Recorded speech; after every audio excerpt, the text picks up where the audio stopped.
Wedged between the vast wildernesses of the Atlantic and the Sahara, Mauritania was born of sand and wind. In order to survive there, people became nomads. It's a tough way of life, which has forged the identity of a nation. The nomadic way of life is disappearing in Mauritania, but I want to remain in the desert until the day I die. Wise men and women are still passing on their knowledge of the desert and its traditions. They are the sentinels of Mauritania.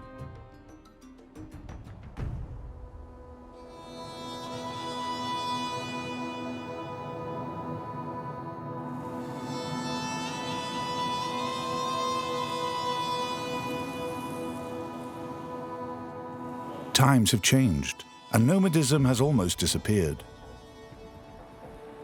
Around the world, humans have become largely settled. A quarter of the 4.5 million inhabitants of the Islamic Republic of Mauritania live in the capital, Nouakchott.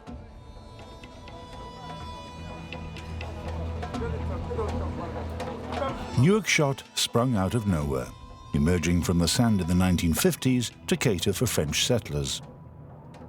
After independence in 1960, the city mushroomed thanks to the waves of drought and resultant rural exodus of thousands of nomads. The bricks and concrete, which now cover the sand, have not killed the nomadic soul of the Mauritanians. At the dromedary market, the roar of automobiles is drowned out by the cry of the animals. And further away, at Nouakchott's fishing port, the clamour of the sailors sounds like an invitation to travel.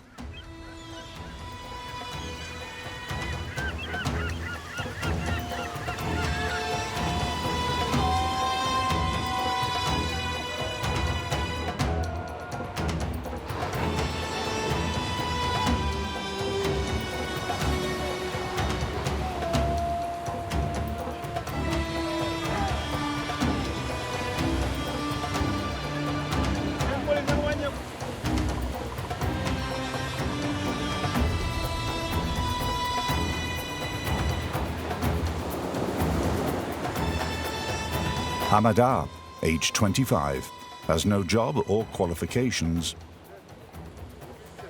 He must rely on the strength in his arms and his unwavering determination to get by.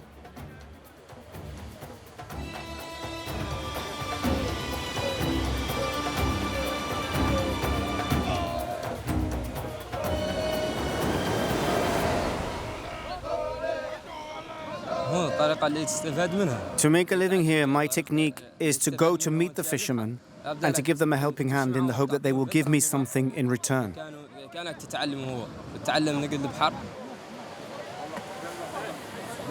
A lot of people have quit the nomadic way of life to settle in Nouakchott.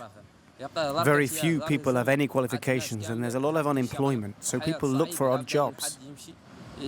Luckily, Allah has opened my eyes, and now I think I can make a living as a fisherman. I come here every day to try to learn the ropes, but I must admit it's not easy when you don't know anyone.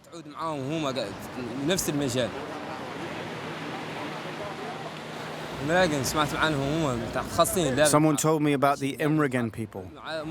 Apparently they spend their whole life at sea and are excellent fishermen. I'm curious to know how these people live, so I've decided to head north today to try to learn some of their secrets.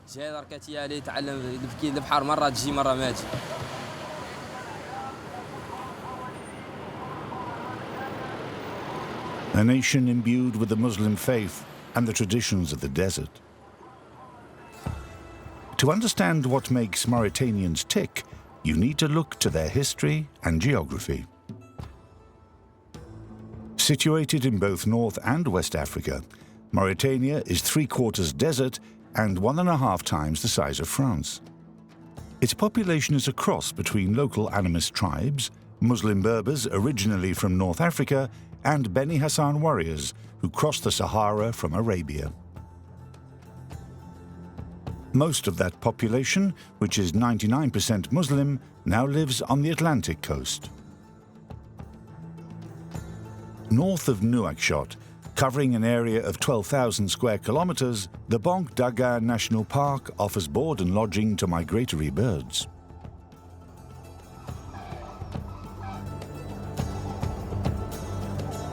This sandy universe, with its wind-swept mudflats, is home to the Imragen people.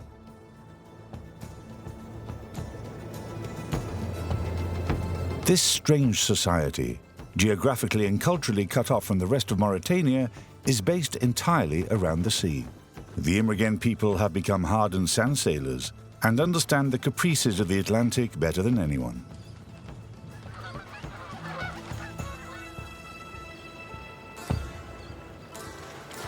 As rugged as the desert they have learned to survive in, the Imragen people are known to integrate anyone willing to learn their ways into their community. The saying goes that you aren't born Imragen, you become it.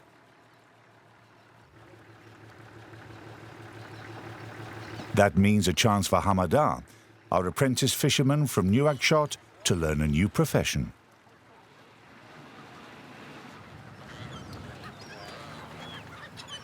About 1,500 Imragen people live in Banc, spread over 8 rudimentary villages.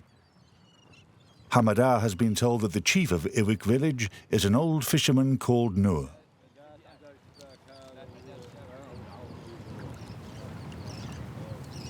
Hello. Hello. How are you? Fine, and you? I'm fine, thank you. You're in good health? Yes, thank God.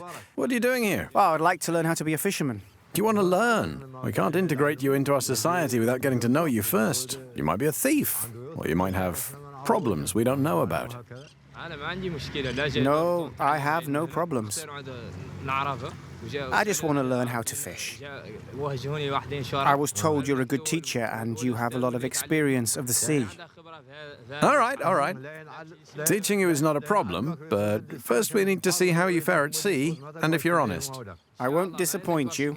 Give us out with the nets, and then we'll see about the rest. Stand on this side and help them haul it in. That's the best way to learn.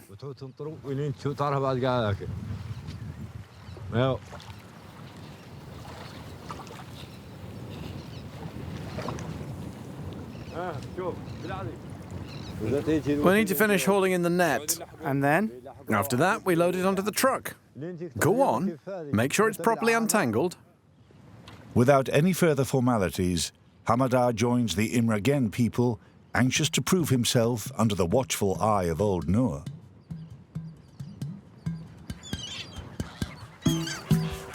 Fishing is at the center of every concern here, every activity. The Imragen people spend all their time on land repairing materials and getting the boats ready. What are you doing? We're repairing this sail. It's called a pint. Where does the cloth come from? We buy the cloth in Nouakchott, and then we bring it here. We give it to the women because they're the ones who do the sewing. Next, we're going to raise the mast. You're going to help us.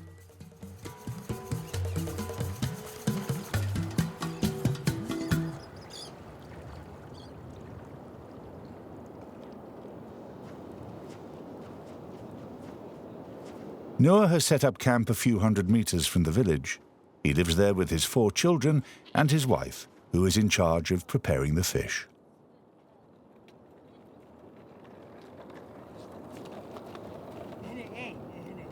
The Imragen people sell most of their fish to fish merchants from Nouakchott. The rest forms the basis of their diet in this totally arid environment.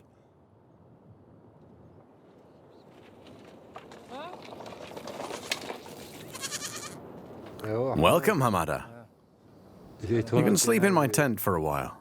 What do you know about fishing?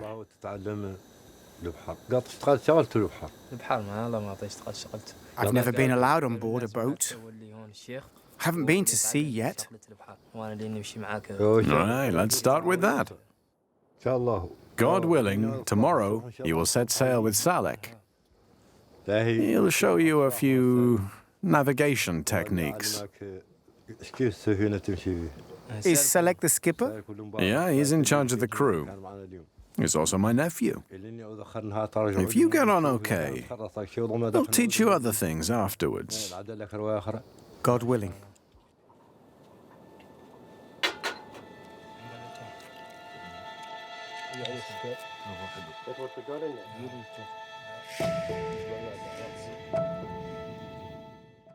I think that's an interesting thing. This one piece will make 52 layers. Watch on mobile devices or the big screen. All for free. No subscription required.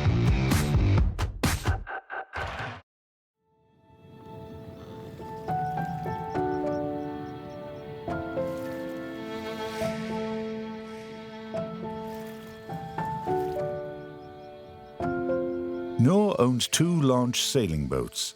These boats are typical of the Banc region. He has entrusted one of his fishing boats to his nephew Salek, who is going to take Hamada under his wing today. The old man, accompanied by his eldest son, will oversee proceedings on the second launch.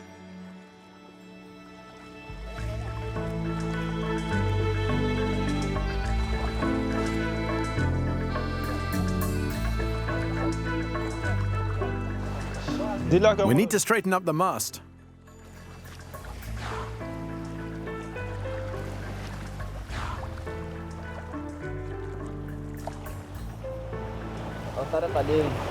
How do you steer? Watch everything I do. It's not complicated, you'll see. These launches were brought to Mauritania by the Spanish. Then they were handed down to us by our ancestors. The sails and the shape of the hull have been adapted to our sailing needs. Look how easy they are to control. That's important for inching our way between the sandbanks.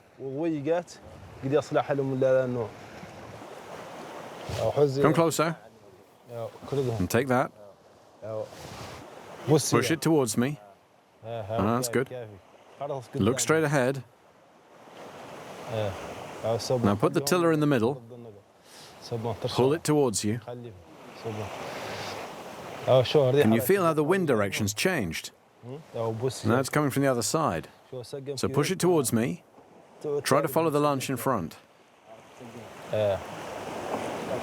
And put it towards you if you want to go straight ahead. Look over there, those are sandbanks.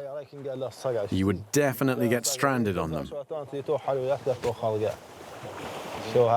can wait hours for the tide to come back in.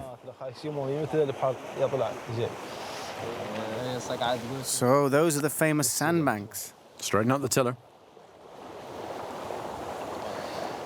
Pull it towards you.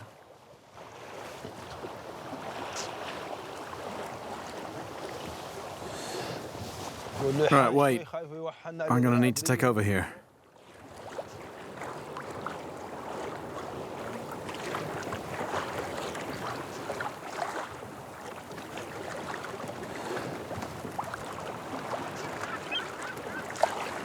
Do you see? The channel is nicely marked out. For us, it's like a tarmac road. But if you go outside it, you've had it.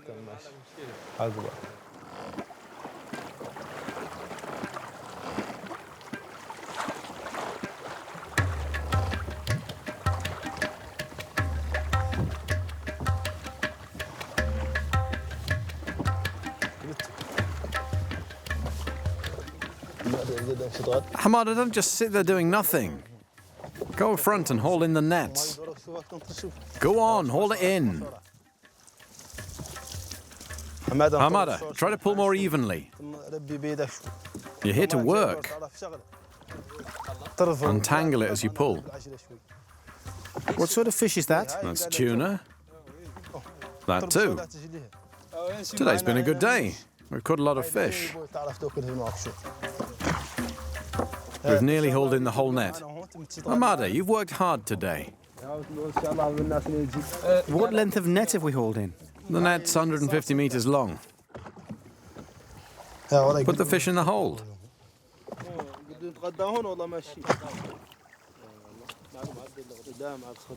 That's not bad at all. The sail isn't folded properly. Wait, I'll help you. Life as an Imralgan boy isn't easy. You start young, you're taken out on a boat. To teach you to swim, you're thrown into the water several times. You're made to haul in nets and taught how to maneuver the boat. It's hard work, but one day you finish learning and you can pass your knowledge on to the next generation. Noor is like a father to me. I met him when I was a small boy. He taught me some fishing techniques. And I continue to consult him today because there's still a lot more he can teach me.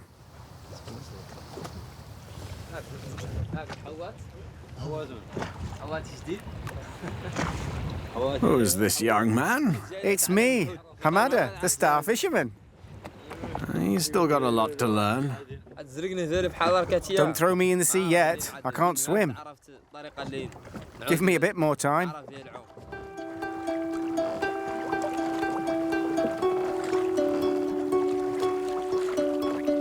In one day with the Imrigen people, Hamadar has learned more than in the past few months at Nouakchott port. This arid-looking outpost might just represent a new departure for him.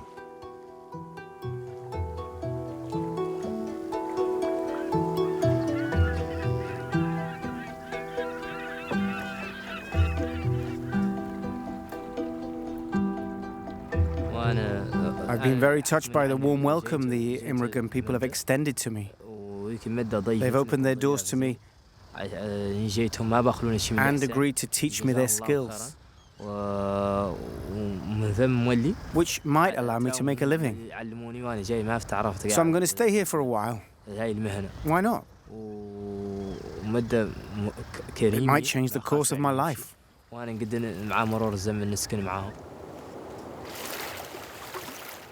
The Imrigen people have realized that integrating outsiders into their community is essential to the survival of their traditions. Here, and in the rest of Mauritania, passing on these traditions is the only way for this culture to be kept alive.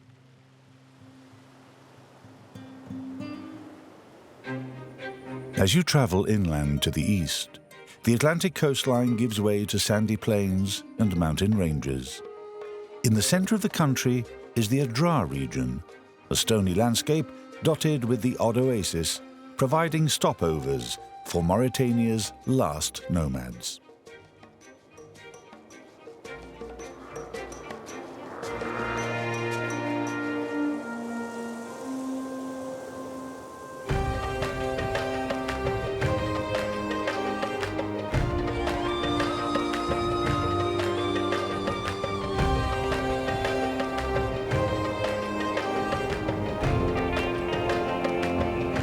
Adrar's nomadic shepherds cross the desert tirelessly in search of pastures.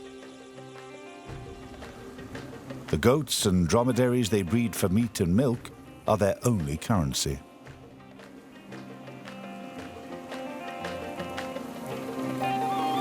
Yuba is the father of this family. The youngest child is 17-year-old Deda. Go slowly, Deda. The animals have heavy loads. You need to find an easy path for the dromedaries to tread. Yes, okay, Father. But which way should I go? Go to the other side of the dune. The kids can stay behind. We'll come back for them once we've set up camp. Dada, don't get separated from us. Wait for your father to tell you which way to go. Okay. In the desert, we use the mountains or the shape of the dunes to find our bearings. Or else we use landmarks passed on to us by word of mouth.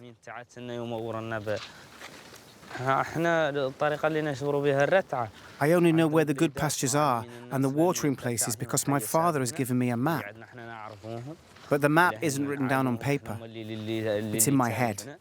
It's a mental map that he has made me learn. It's passed down from one generation to another. We've been traveling for a month now, and we're approaching the Tungad oasis. There's water there and also a camel race. I really want to take part and see if I can win it.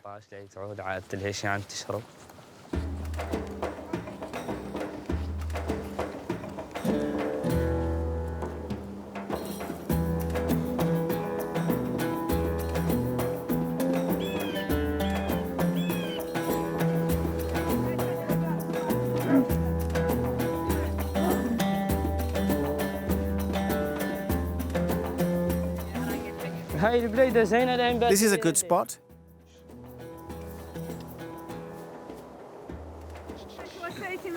That was a long day. Zaha, aren't you tired?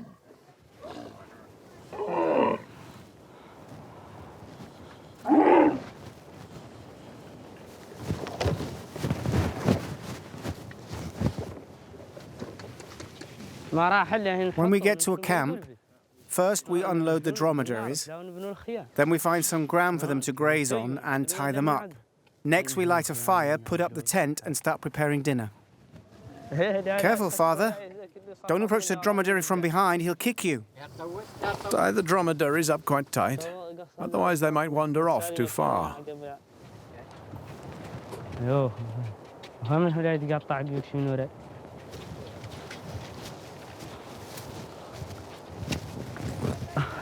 We've chosen a campsite where the sand is soft enough to hammer in our pegs.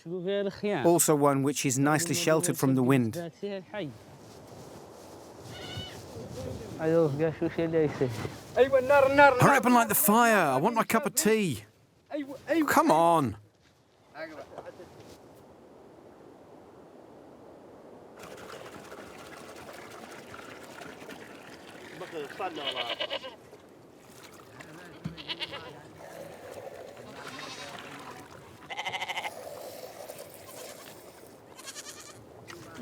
Do you think Deda can win the camel race? There will be a lot of competition, you know. But Deda is an excellent camel driver. He has a good chance of winning. Why not do some divining in the sand to find out? There's no harm in trying.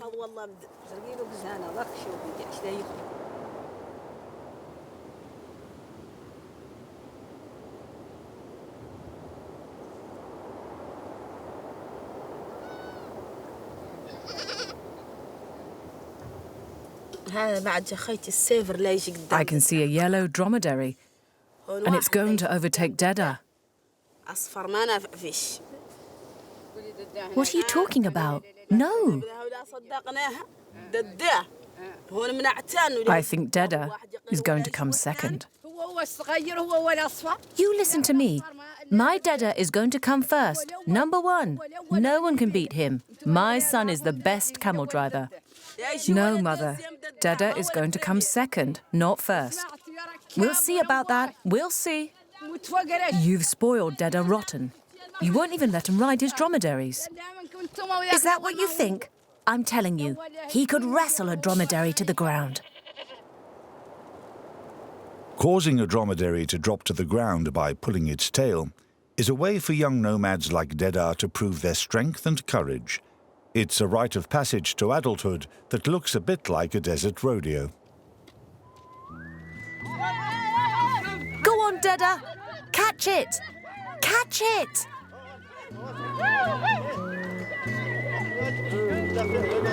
Can the women come and assist?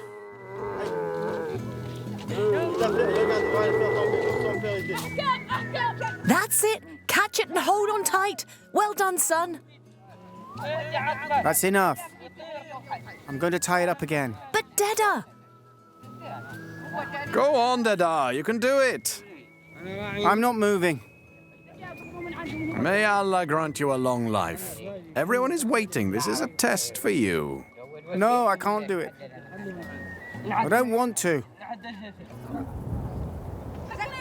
Go on! Catch it! Catch it!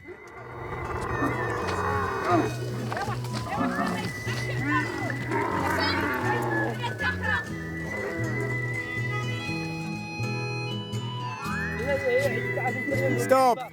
I've had enough. He's had me running in all directions. I must have run 20 kilometers. Once the chores have been done and the evening meal is over, it's time for stories and poems. Poetry sparring matches are one of the oldest nomad traditions. It's a form of mental gymnastics that Yuba and his children indulge in whenever they get the chance. Praise be to Allah, who presents my eyes with the stunning beauty of my country, Ishiv, Kejet, Tejit, and Anwaka. I haven't forgotten the greenness of your pastures in autumn, or the sweet scent of the fresh grass that the beasts graze on around our scattered encampments. There is no more beautiful sight than the sky set ablaze on the mountain tops. The north wind pushes the lamb towards its mother. The cup of tea warms the old man's hands. The young gather to exchange the melody of words, poems from yesteryear and today. Oh, the journey to my parents. I've stayed in Attar too long. I will walk for days, weeks, evenings, to be sure of seeing them again. After Attar and Sayatal, my soul is heavy, but I press on. At the end of the night, here is Tamur, where my parents await my return.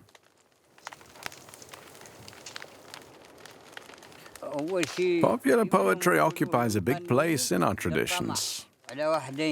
We try to outdo one another with poems of praise or nostalgia. This is said to be the country of 4 million poets. The nomadic lifestyle is disappearing in Mauritania. Everyone dreams of moving to the big cities. Our young people are waiting for just one thing, to save up enough money to buy a car, so that they can go and shut themselves behind 4 walls. It's what I see and what I feel. Personally, I like this life, and as long as my parents are alive, I will stay with them. But if one day they are no longer here, I don't know what God will have in store for me. I want to stay in the desert until the day I die. The best moments in life are spent here, beside a log.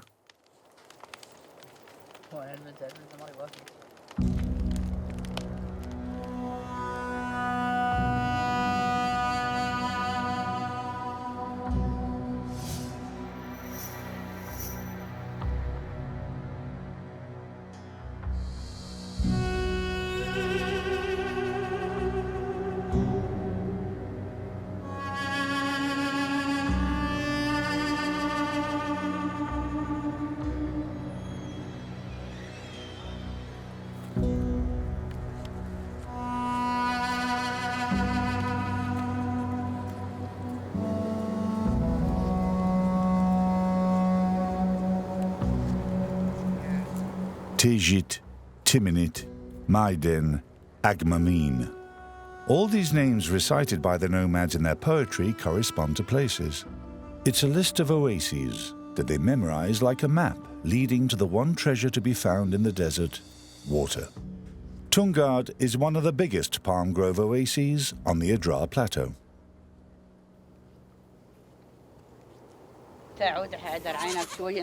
I can't wait to get to Tungad.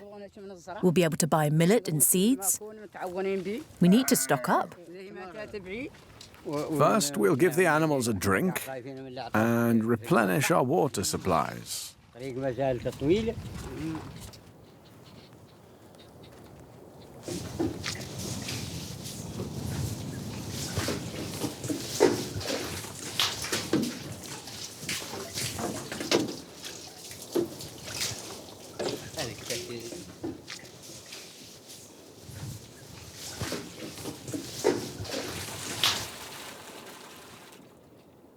Fill up the water bottles, fill up the water skins. We need to fill everything up. The next well is a long way away. Did you hear? Fill everything up. Yes. Carrying water is never a burden in the desert. Because if you run out, you suffer.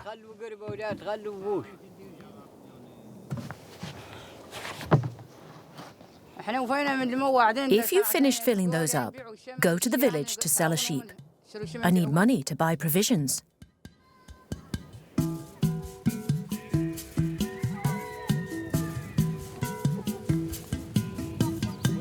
With its stone houses, interspersed here and there with a few traditional tents, Toungard village has witnessed the gradual settling of Moorish people. Yuba and his family have themselves become semi-nomadic. They follow the rains for several months a year and settle in the summer near to oases, such as this one, so as to be close to the wells. As well as being a place to replenish supplies, oases are also trading posts for nomads. And today, Yuba has gone in search of an old acquaintance, Daveda, the chief of Toungard. Where have you travelled from? Miles away, a village called Bouaboul. We've just arrived, and I need to buy some food. In exchange, I'm selling this sheep. I'll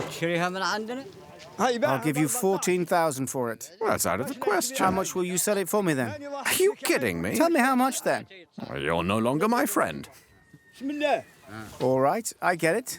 There. There. And there. Take your money. Thank you and goodbye.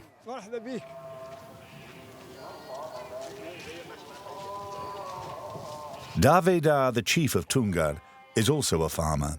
He owns several hectares of land in the neighbouring palm grove. In the shade of the date palms, Da and his men have planted barley and carrots.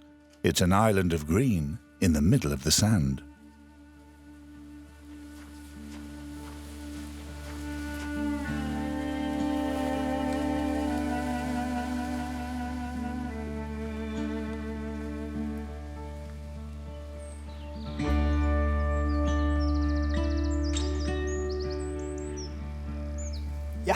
What I like most in the world is watching the rain fall from the sky. That's the most happiness I can have in life. Because it's rainwater that causes the groundwater to swell.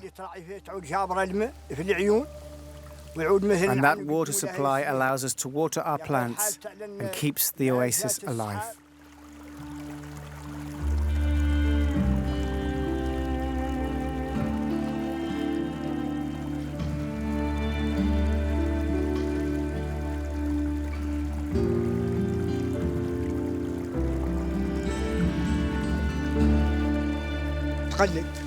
بسم الله الرحمن الرحيم.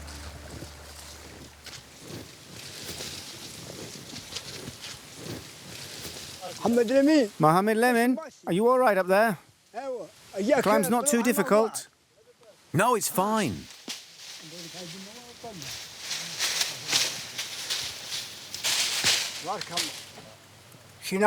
The palm grove used to extend much further on the other side, but since the desert has advanced, it's grown much smaller. The desert is continually advancing. It's smothering the palm trees, and the palm grove is dying.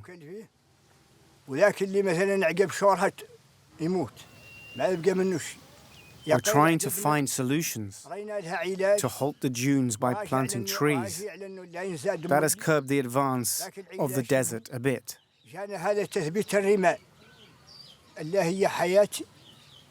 I am not the only guardian of this oasis. All the people who work here take up their shovel or their pickaxe to help protect the palm grove. This is the legacy of my ancestors. I don't intend to abandon it. It's the only home I have. By preserving this palm grove, Daveda and the villagers of Toungard are also protecting a watering hole that is indispensable to the survival of nomads on the Adrar Plateau. One such tradition is the camel race. This custom, like everything to do with nomadism, is gradually becoming obsolete. Except in Toungard, where Daveda has managed to assemble a group of local camel drivers today. There are 9 camel drivers on the starting line. Deda is the youngest, but also the lightest. His big brother has also decided to take part.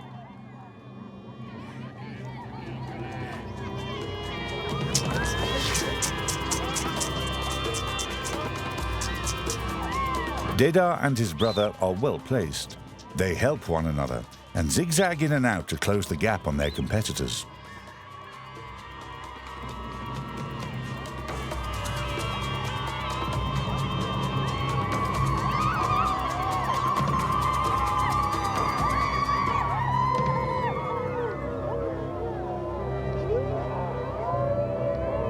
The course is about 2 kilometers long. By the halfway mark, Dedar has already taken a comfortable lead.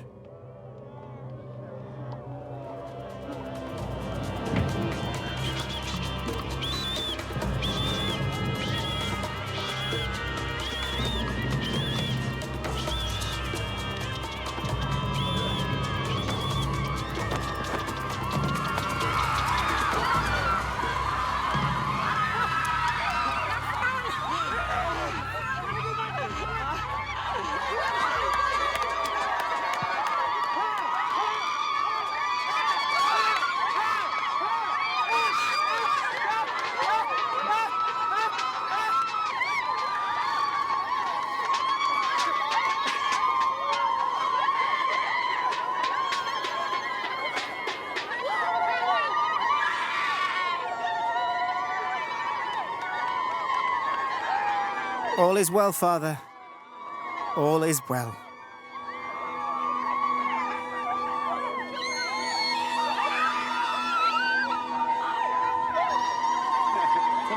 Something wrong? No, everything's fine. It reminds me of the good old days. And of my friends who are no longer with us. The atmosphere, the shouting, all the people who were there. It stirred something in my memory which has been dormant. The camel race used to be a very important event. People would come from all over the Sahara to take part.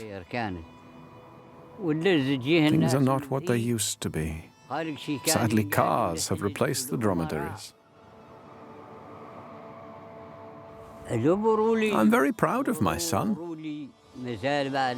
He represents me and he respects me. He came to the desert to keep me company in my final years. I pray to Allah to grant me enough time on this earth to be able to pass all my knowledge on to him. Passing on traditions while there's still time. The race against time is the same all over Mauritania. The Adrar Massif continues to the east, to the edge of the Sahara. There, a geological structure, 50 kilometers in diameter, the result of subterranean volcanic activity and erosion, scans the stars like a giant eye. It's the Nouakchott structure, otherwise known as the Eye of Africa. Nearby are 2 ancient fortified caravan trading posts, Wadan and Shingeti.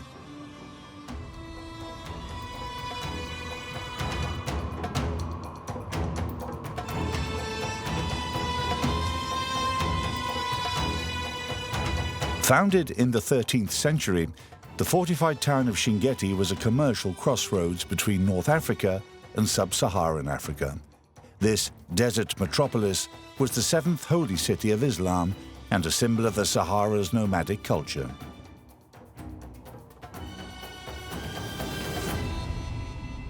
Shingeti was known for its scholars and was, in its glory years, one of Islam's pillars of knowledge. It is said that every building housed a library. Today, there are only 5 libraries left, only 3 of which are still in use. Saif is one of the last remaining librarians.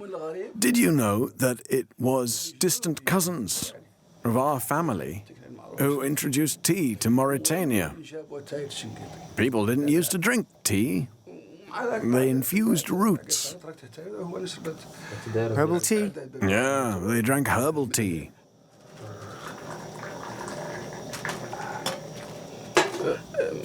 My grandmother always used to say, I must stop drinking all this tea.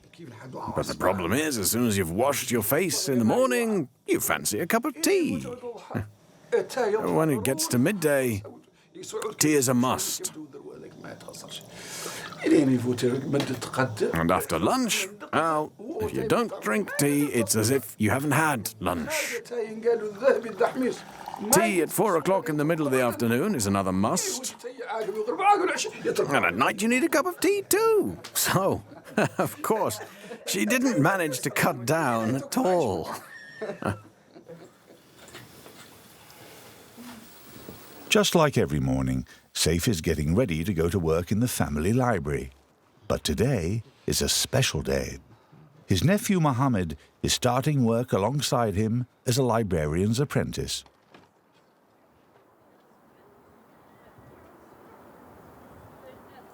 In Mauritania, every tribe has its function. There are warriors and blacksmiths, but we are Zwayas. Zwaya means teacher, someone who carries books. We are here to teach and inform. I want to carry on this tradition and work with manuscripts.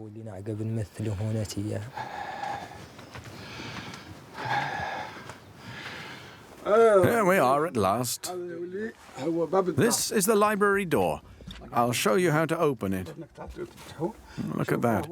And mind you don't mistake it for a toothbrush. You have to find a notch inside. Once you find the hole, you jiggle it, and hey presto, it opens.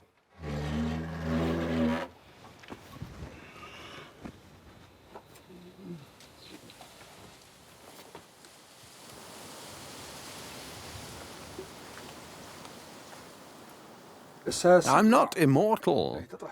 A young member of the family needs to take over from me. Look at these. Our ancestors kept these manuscripts in trunks or in sacks, sometimes in incredible conditions. These cardboard boxes contain our culture. These manuscripts have all been catalogued. For example, under T, you've got theology, and A is for astrology. It's all been properly indexed. And inside there are treasures to be found, some dating from the 15th century. Here, for example, you've got a summary of the writings of Imam Mustafa Khalil. He was a theologian. You need to be extremely careful when you open them. The manuscripts can't withstand the sweat on your hands, or sand, or dust. Look, one part is written in red, and another part in black. The pagination is very unusual. You'll only see that in these works. The last words written here are copied again at the top of the following page. It's a form of pagination. Oh, yes, I see it. Here and here. That's right.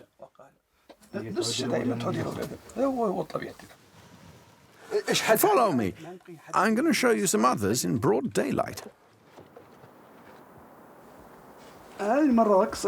This is an astrophysics book, which dates back to the 18th century. The West had scholars too, but the Arabs were the first to explore the sciences of astronomy and mathematics. Here you can already see the constellations for Cancer and Libra. The Arabs knew that the Earth was round and that it revolved long before Galileo and Copernicus. Where do these books come from? How do they all come together? It depends. Some of these books were written here by members of our family, and some were acquired elsewhere during pilgrimages and business trips. They were bought, exchanged, or given to us out of friendship. And sometimes they contain knowledge that we memorized and then transcribed. That is a skill that has set the inhabitants of Cinquetti apart over the years. Thanks to the conservation efforts of librarians like Saif, the precious manuscripts of Cinquetti, the Sorbonne of the desert, have resisted the onslaught of time. But nowadays, it is the libraries themselves which are threatened. All around Cinquetti, The desert is advancing, the result of climate change caused by human activity. Adrar's old walled towns are gradually becoming submerged in sand. At the request of Saif, Mohammed has gone off to visit the libraries in another ancient town, 130 kilometers from Shingeti. Wadan, a 14th century fortified city, is also listed as a cultural heritage site. Here too, the city is suffering from the ravages of time, desertification and the rural exodus. Despite these perils, a group of villagers has sworn not to let Wadan and its traditions die. Today, they are preparing for the Festival of Ancient Cities, which will take place in a few months.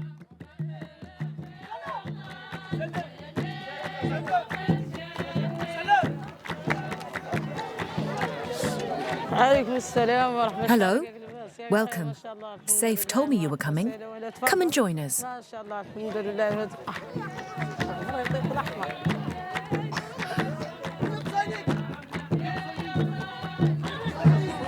It's a traditional game, a sort of leapfrog.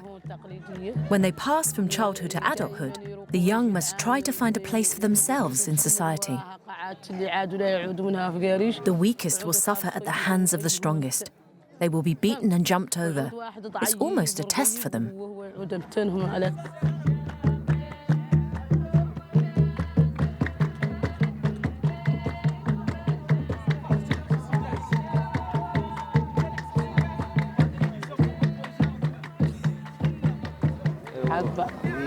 Why are they touching their heels with their tongues? What does that mean? It's a game of dexterity. You are upside down. You have to go down without touching the others. It's called the fast and the pilgrimage. And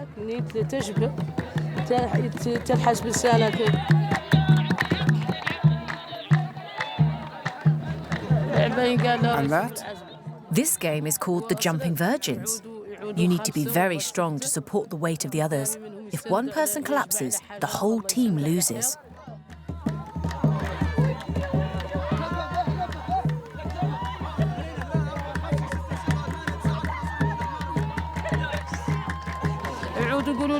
And when one team loses, there is a debriefing and everyone passes the buck, saying, if you were stronger, we wouldn't have lost.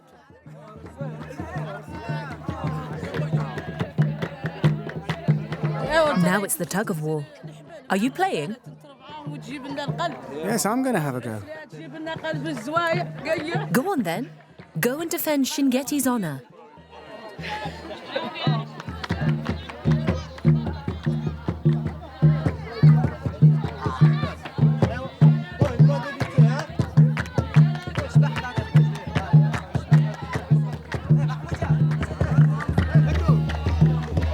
Mahmoudi, it hasn't started yet.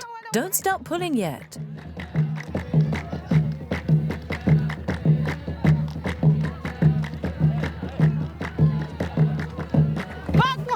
Go on, Mohammed. Pull on the rope. Go on, the man in the blue boo-boo. Put it straight in front of you.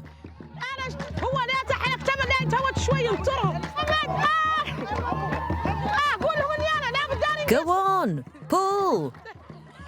Don't give up.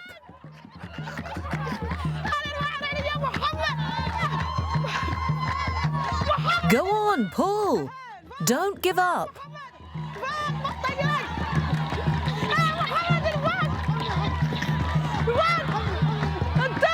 No, pull harder. Pull harder.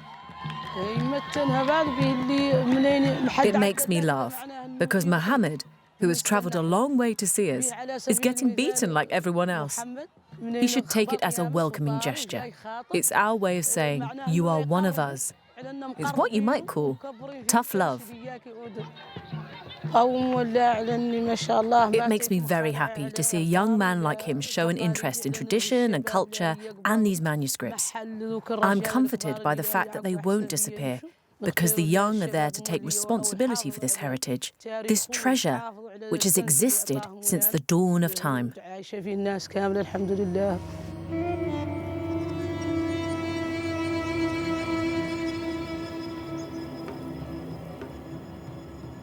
On his return from Wadan, Muhammad was greeted by Saif.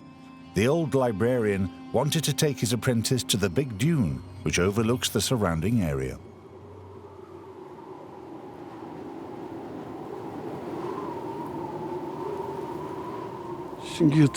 Chinguetti must survive. You must pass this knowledge on. My generation of old people has had its day. It's up to you youngsters to roll up your sleeves now.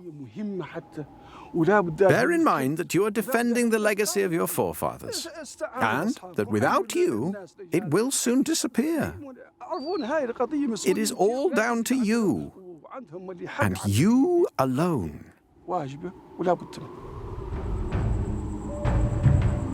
Saif is training up his successor because passing on his expertise is worth more than a legacy of 1,000 pieces of gold. Just like Yuba the nomad or Noor the fisherman, he knows that Mauritania's heritage now depends on its next generation of sentinels. Of all of West Africa, Senegal is perhaps the country that has been most affected by the environmental changes which are impacting on our oceans.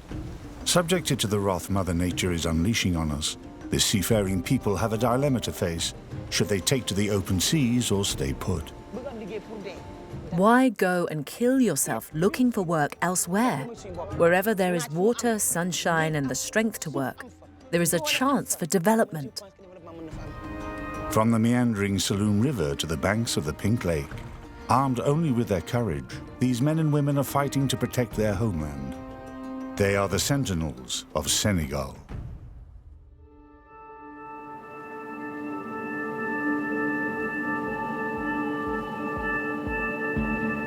Posted like a lookout at the river mouth and battered by the ocean waves, Saint Louis gazes out over the Atlantic, protective of its former glory.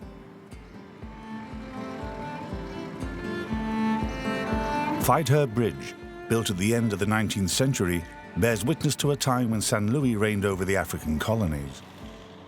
It was a major trading post.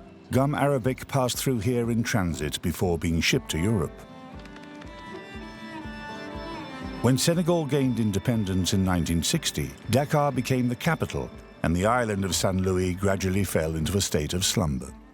This city radiates an old-fashioned charm, which is perhaps less due to its architectural heritage than to the people of Saint Louis themselves.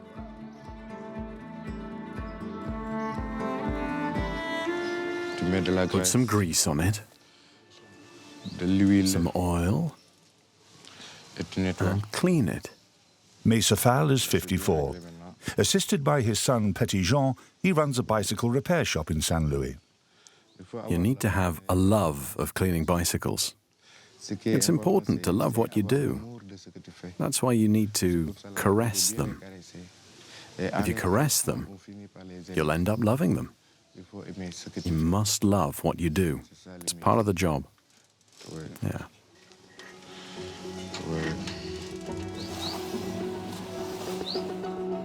Meissafal is a mechanic, but he's so much more than that. Wolof and French-speaking, a sculptor and a poet, he is a local celebrity in Saint Louis. I landed on this island of Saint Louis in a boat. That beautiful boat was my mother, and its handsome skipper was my father. He was a bicycle repairer, like his father, and he passed the skill on to me on this island of Saint Louis where I've only ever been surrounded by bicycles. I spent the days when there was no school at the workshop because I was a very disruptive child, and my old man didn't want me playing with the others and doing any damage, so I stayed by his side, and after every repair he gave me a rag and said, "Mesa, clean this bicycle." So I did. I made quick work of the cleaning because my friends were nearby and I wanted to go and play with them. And I'd say, "Dad, come and see, it's clean." And he'd say, "Look at the chain, the gears, the cogs, the spokes, and the hub. That needs a good clean too, my son." I hated the object I was cleaning. So I transformed it in my mind's eye because it was stopping me from going out to play with the others. I turned it into a bird or a person. We rarely got any customers because when I repair a bicycle, I do it in such a way that the customer's not going to be coming back in a hurry. The days passed. And the saying goes that when you have nothing to do, you make art.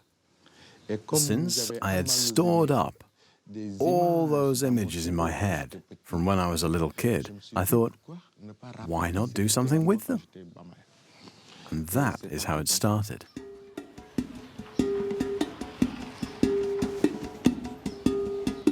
Armed with a supply of parts accumulated over 3 generations, Mesa heads off to his welding workshop to produce a new work of art that he plans to install in the city centre.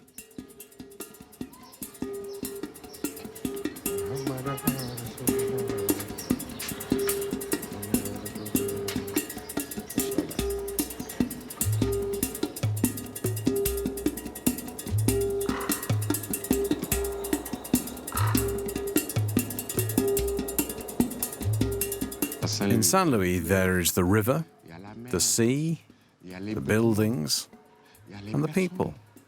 Everything in Saint Louis inspires me.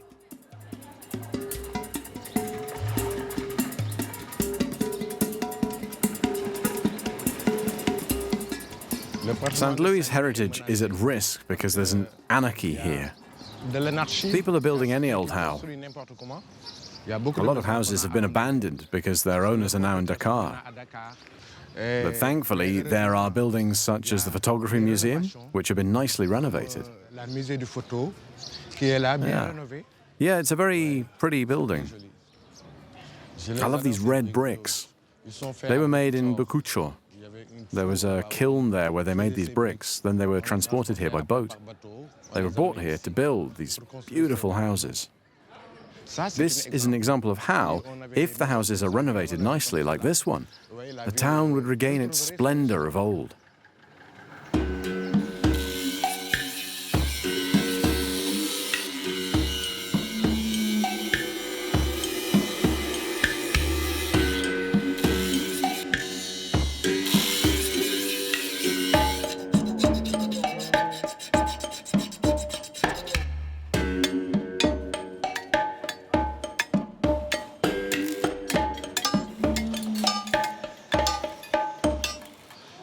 I see a guardian of the temple, a sentinel of our heritage, informing people about these beautiful buildings that we risk losing in this city of Saint Louis, and telling them to be careful not to destroy the legacy of our grandparents.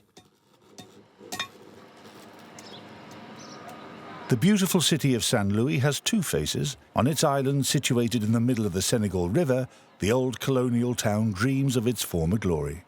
Opposite, wedged in between the river and the ocean, is one of the most densely populated places in Senegal, Guet-Dar, the fisherman's quarter.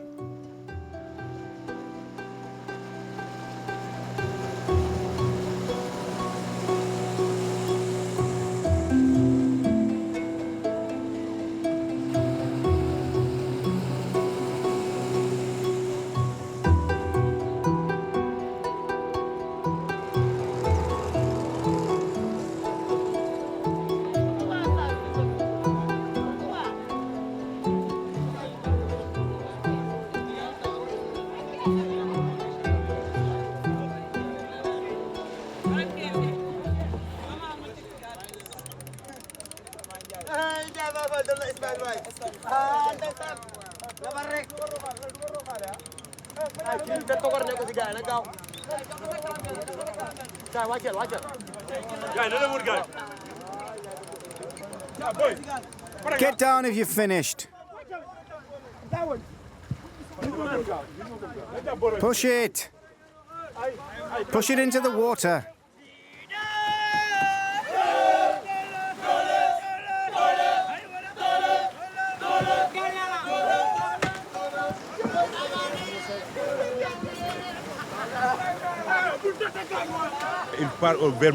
That pirogue is going to Mauritania. It's going to Mauritania to look for fish. There are no fish here anymore. Fish is expensive now.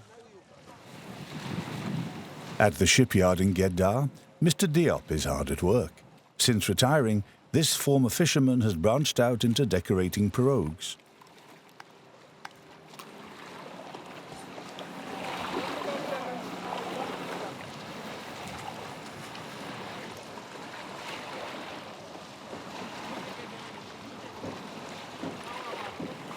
Have you nearly finished? Almost. Diop, write the name of my mother on it. Maimun Aidara. Maimuna Aidara, all right.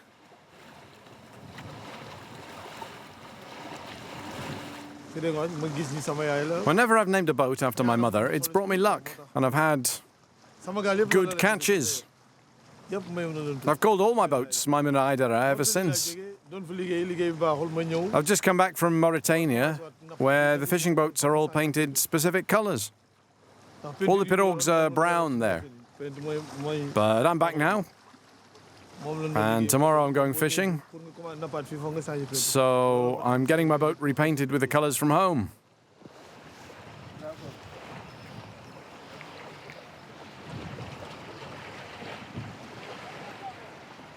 Whenever you see a pirogue with a pattern on it like this, you know it comes from St. Louis. The blue at the front of the pirogue is the arches of the Feder Bridge, which is our emblem. The grey painting means happiness. That's the fisherman returning home to rest. He's happy. He's made enough money to feed himself and his family. It represents happiness and money. It's done. You can climb aboard.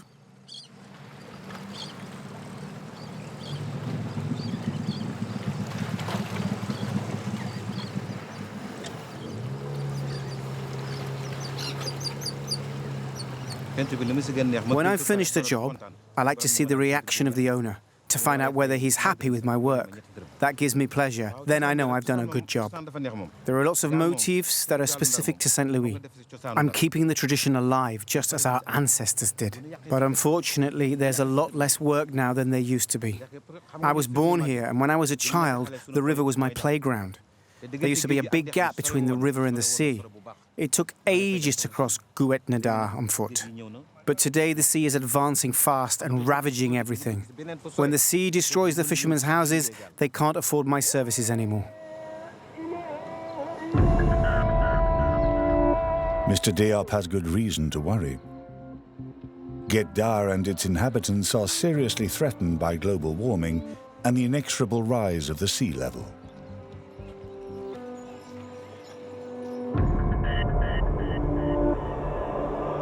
Season after season, tide after tide, the Atlantic Ocean is devouring the coastline and terrorizing the inhabitants of Gedda.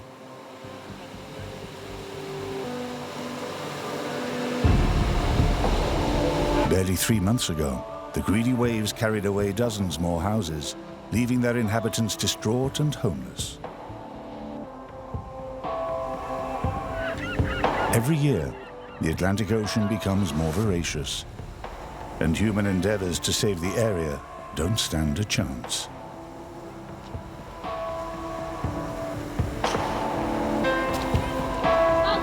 The environmental threat hanging over Senegal can be explained by its geography. Situated in the heart of West Africa, Senegal covers an area of about 200,000 square kilometers, less than half the surface area of France. Bordered on the whole of its west side by the Atlantic Ocean, Senegal is above all a country of fishermen, and most of the population is concentrated along the coastline. Dula people from Casamance in the south, Sahara people in the center, and Wolof people in the north are all subjected to the caprices of nature, which is retaliating blow for blow what it has suffered at the hands of humans.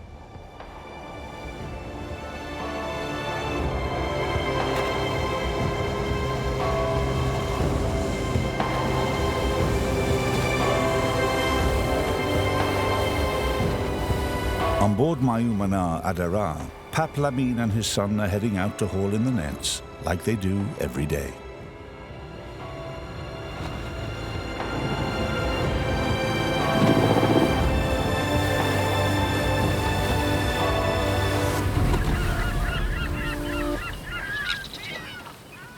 Come on, pull, pull. Faster, faster. Go on, go on, go on, go on, go on, go on, go on.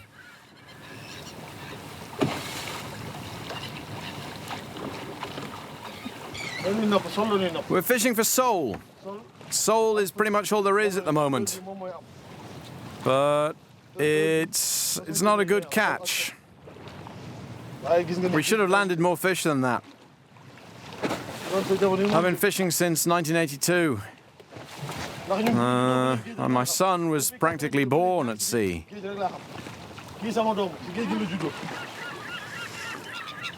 It's hard work, and there are lots of accidents.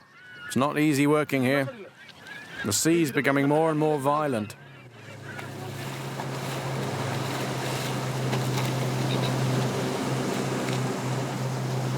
Climate change isn't the only reason for the increasingly rough seas of the Atlantic Ocean. The Langue de Barbarie, this long sandbank on which Guet-Dar is built, in the past stretched for several dozen kilometers south, forming a rampart against the ocean.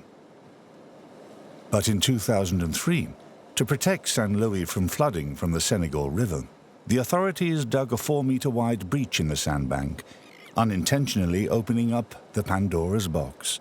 Today, the breach measures 7 kilometers and is widening day by day.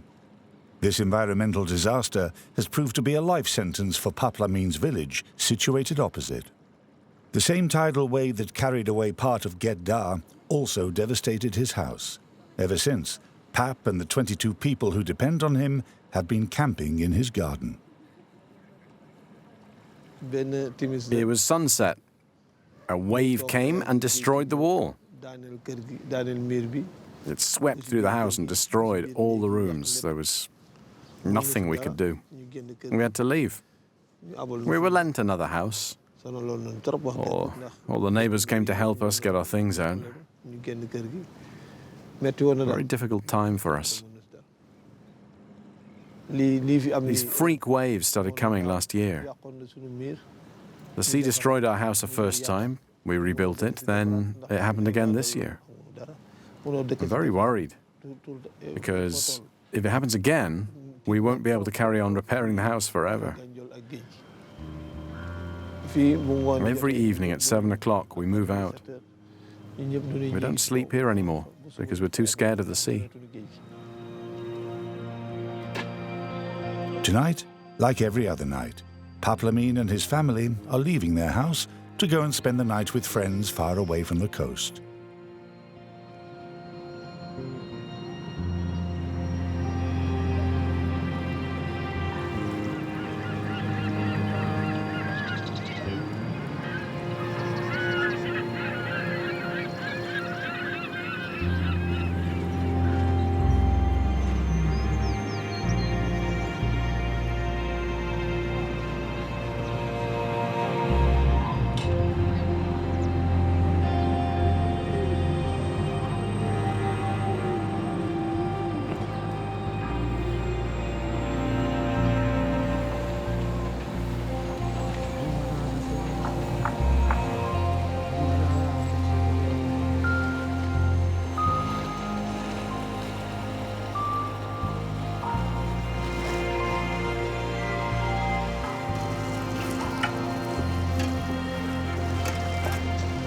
بسم الله الرحمن الرحيم بسم الله الرحمن الرحيم الحمد لله الحمد لله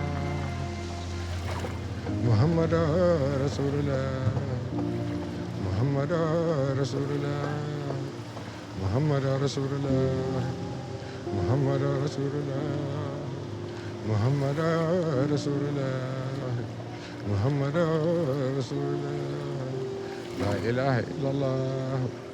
We are threatened from both sides, from the city and from the ocean. That's why I've made this piece, this river sentinel, to tell people to be vigilant, like this sentinel on the banks of the Senegal River. For me, an artist is someone who reflects on things for himself, for his town, for his country, for Africa, for the whole world. That's what it means to me. I've played my part. Yeah. Before flowing into the Atlantic Ocean in Saint Louis, the Senegal River irrigates the plains in the north of the country and marks out the border with the Mauritanian desert. Its nourishing waters serve as a sanctuary for widgeons and flamingos and provide an oasis in the middle of the Sahelian desert.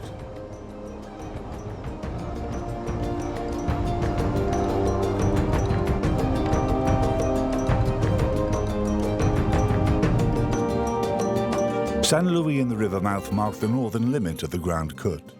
Along this 150-kilometre stretch of coastline, the same problems of coastal erosion and overfishing recur. At the other end of the country is the city of Dakar and the Cape Verde Peninsula, a conglomeration of 3 million inhabitants.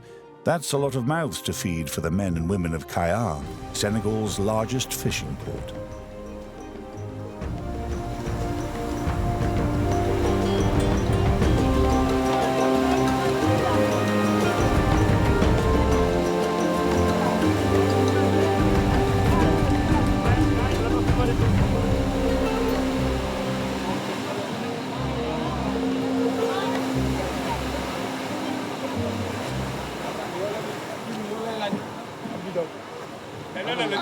It is 8 o'clock a.m. The pirogues head out, passing those returning from fishing trips which have lasted all night or even several days. Eliman is a child of Kayar. He is the son of a fisherman and a fisherman himself. Returning from a night at sea, he endeavors to make ends meet by helping to unload the fish, like hundreds of other youngsters from Kayar. Empty it from this side, hurry up. I like the sea where I spent my childhood. We spent all our time playing on the beach. It was our playground. When the pirogues came in, they were full of fish. But in 2006, the Senegalese government signed a fishing agreement with the Europeans. Big trawlers came here to fish, and they took everything. We used to fish 2 or 3 kilometers from the shore. Now we have to go much further, and there are no fish left. Plus, the population here has increased a lot. Before, there were only 200 to 300 pirogues. Now there are 6,000 here in Kayar. Everything has become more expensive, harder to come by and more complicated. The young people have started to emigrate. We went up to Saint Louis where a pirogue was about to set sail. We boarded it, but it got damaged off the coast of Mauritania. So we disembarked there and came home. Then I made a second attempt, and that time I managed to get as far as Tenerife. The Spanish put us in immigration centers, but we were sent home by the Senegalese government. If I get another chance to emigrate, I'm going to take it, because I've been fishing for 28 years now, and I can't make a decent living out of it.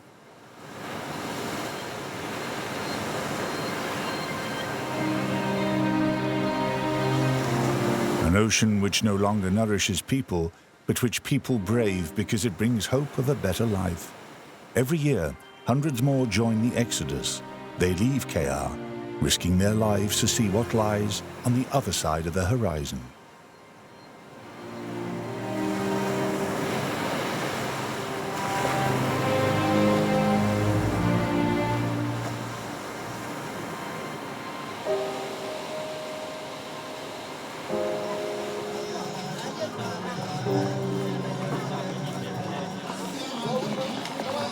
Periods of celebration, such as Ramadan, place an extra financial burden on the people of Kayar. In this mostly Wolof region, members of the Muslim Brotherhood, Bayi Fal, go round the streets begging for alms as a sign of humility and solidarity with the poorest. This cult, that is close to Sufism, advocates indifference to all material possessions.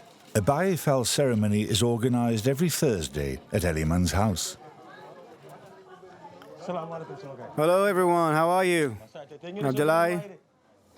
Galgu? How are you, my brother? You're already dressed? The sea wasn't bad today, but there were no fish. I'm going to get ready for the ceremony.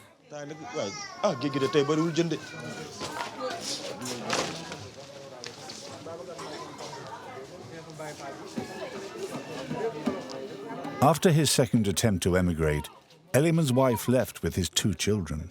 He finds comfort in his family and the solidarity of the Baifal brotherhood. Mamsher, where's your black and white robe? Here, put this on. Mamsher has a rosary. Go and bang the tom-tom. Not all at once. Gently. Gently.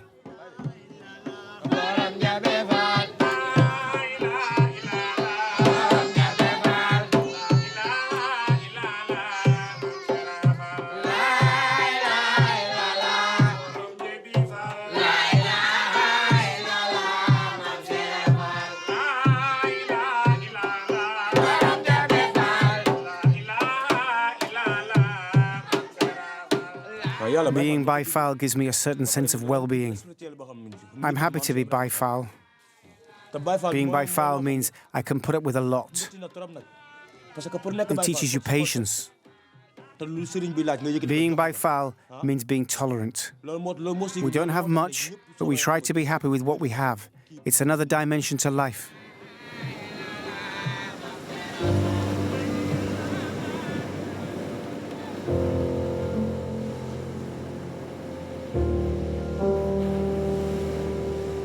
Should they hold out and stay in Senegal, or leave and tempt fate? Eliman and his friend Gaugou, who lost his leg in a fishing accident, are torn between these 2 choices. To discuss it, they are meeting with a very special woman, Yayi Bayam Diouf. She was the first woman in her village to earn a living from fishing, and she fights a constant battle with this clandestine migration, which claimed her only child. My son, along with 80 of his friends, took a boat to Europe in search of some human dignity. His hope evaporated along with mine because he was lost at sea. It was difficult. It was very hard for me. The disappearance of my son was a trigger for me. We need credible alternatives if we are to keep our young people in our country. That's when I decided we needed to create economic opportunities for these youngsters. Yayi Bayam Diouf had no income after her son died, so, aged over 50, she learned to fish.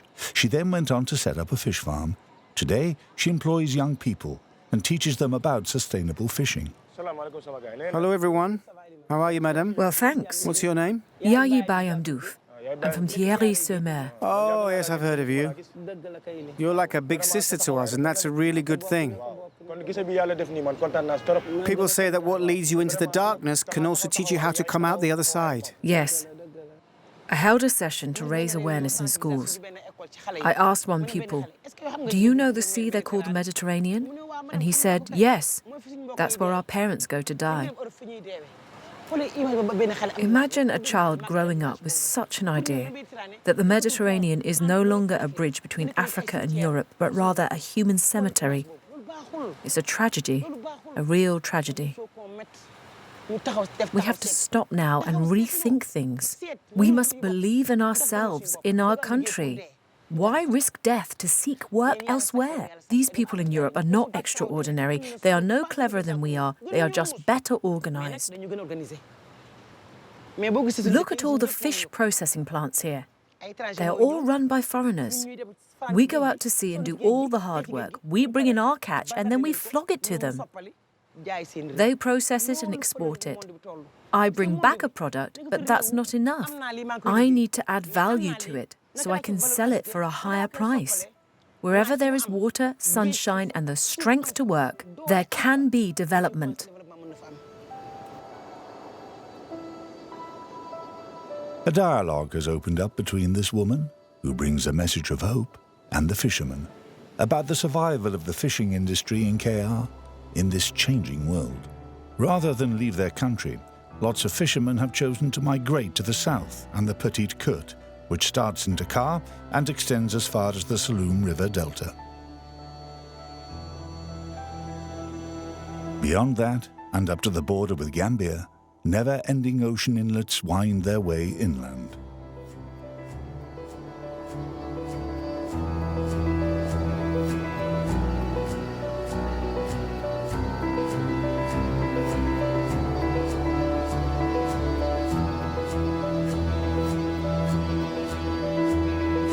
The region of Sini Saloum covers 180,000 hectares of land and water, broken up into thousands of sandy islands.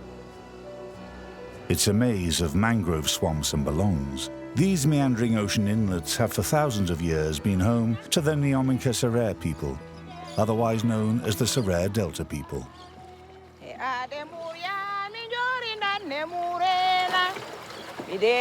Mariama has spent her whole life in the Delta. Every day, she and a group of friends wait for low tide to go and harvest oysters, which they sell for a living.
When we're harvesting oysters, we have to be careful because they are sharp and we don't want to cut our fingers.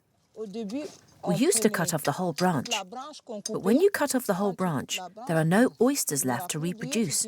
So now we take a knife and cut them off gently, one by one. It's important that our children and grandchildren can do as our mothers did, and as we're doing and continue to make a living here. If we destroy the lot, what will they find here? We must preserve it.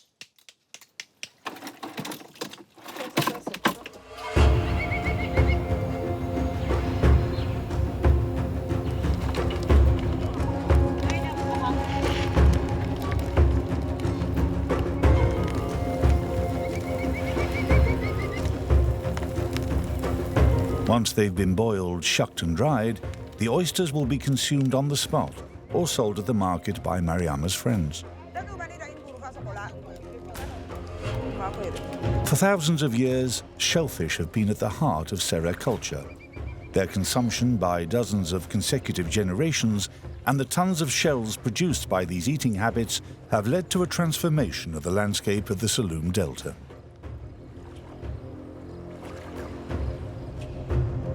This artificial island emerging from the mangrove swamp is in fact a giant pile of shells 12 hectares wide on which baobab trees have sprung up.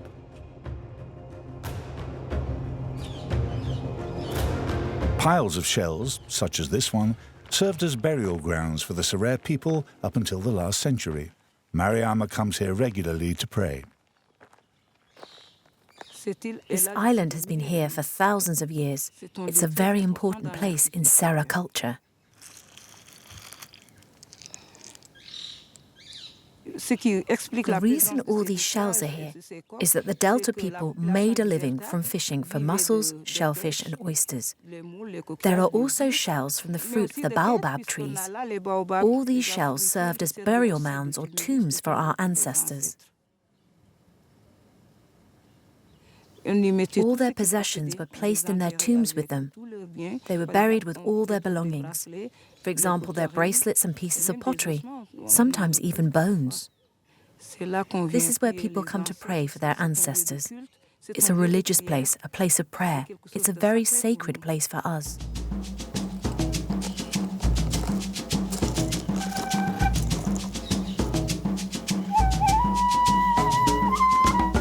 Mariama has finished praying and hurries home to the village of Bambugar.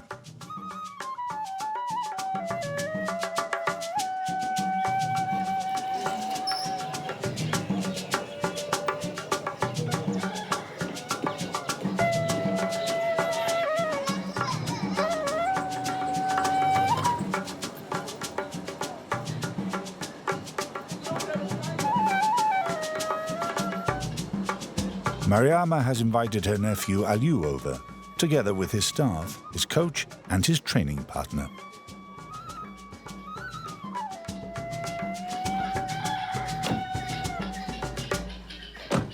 Aliou works as a farmer for the rest of the year, but during the dry season he makes a living as a wrestler.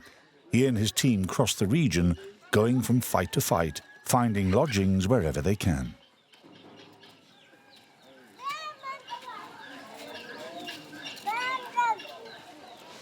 You can leave your luggage here. Here, hold it like this. Aliou has just won the last two tournaments, and he has a fight tomorrow on the outskirts of Bambugar.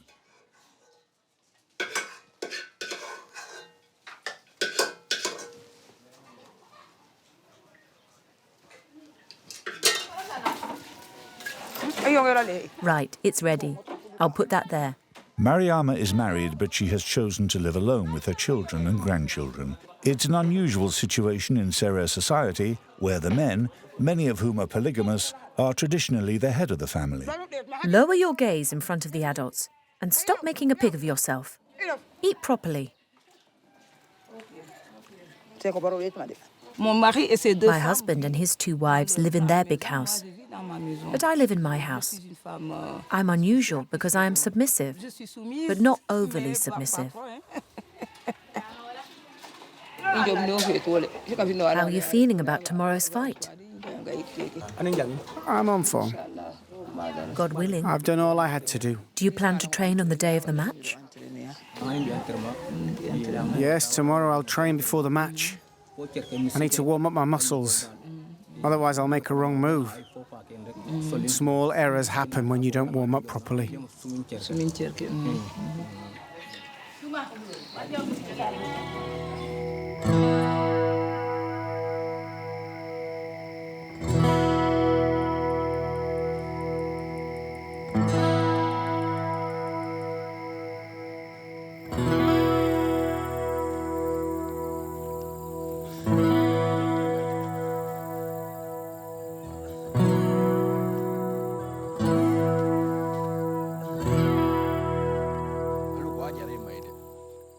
Come on, let's go. Go on. Stay on the line. Stay on the line. Right. We've done enough stretching and endurance work. Let's work on your contact.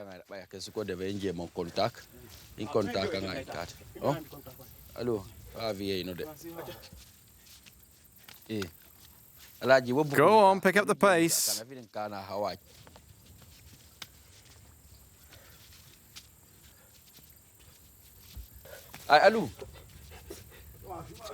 That's it. Ha. The Sini Saloum region is the birthplace of Senegalese wrestling. The wrestlers try to floor their adversary, in other words, to make him fall onto his hands and knees, or to force his head, his back, or his bottom to touch the ground. Elaji, you need to attack. And Ailu, you need to be tougher.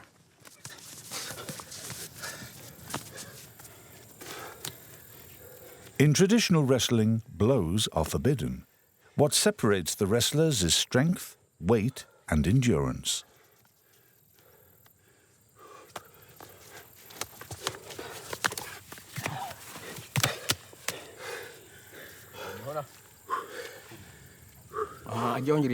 I chose this sport because I'm Serer.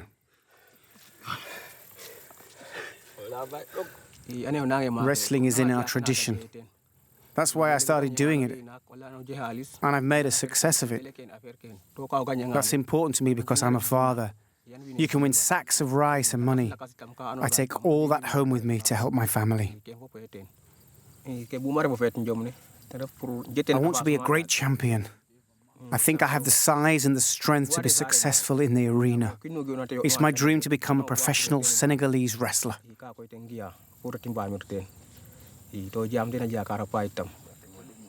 The champions of Senegalese wrestling often have a background in traditional wrestling, like Aliou. Their status in Senegal is akin to that of our football stars. Their preparation is mystical as well as physical, with the inevitable visit from the village marabout before the match.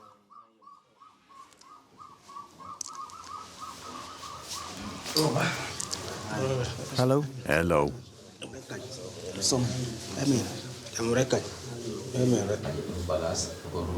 Master, we've come to ask for your blessing for the coming fight. Where will the fight take place? It will take place in the village of Liran. When? Today. You brought me luck for my last fight. I beat my adversary in the village of Ngo. Thank you for that. We have great confidence in you. It is I who should thank you for your financial contribution to the construction of our mosque. We are here to help.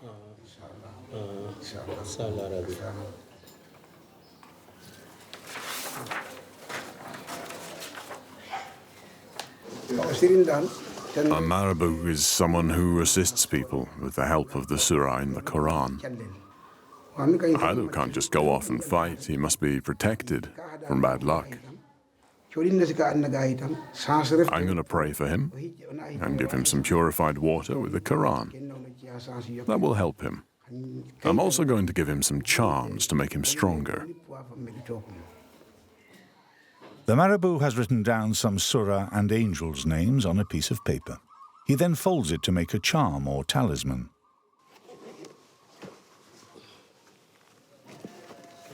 He also gives Aliou bottles of water, purified by the Quran and mixed with roots. Aliou will take what is known as a mystical bath in it later. In Senegal, marabouts are both spiritual guides and medicine men.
This evening, the men put on a show of bravery, cheered on by local women dressed in their finery and griots singing a litany of praises.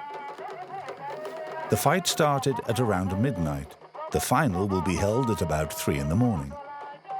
Aliou, because he won his 2 previous trophies, is already through to the quarter-finals in his heavyweight category. The winner of tonight's tournament will win 2 cows. It is the best prize a farmer can get.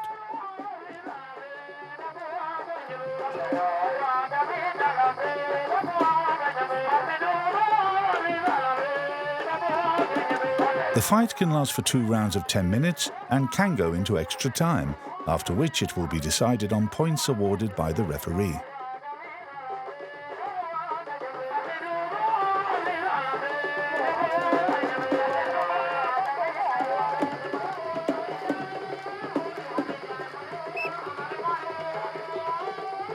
Aliou's adversary has just blinded him. That's a foul, which will cost him the match after the regulation time.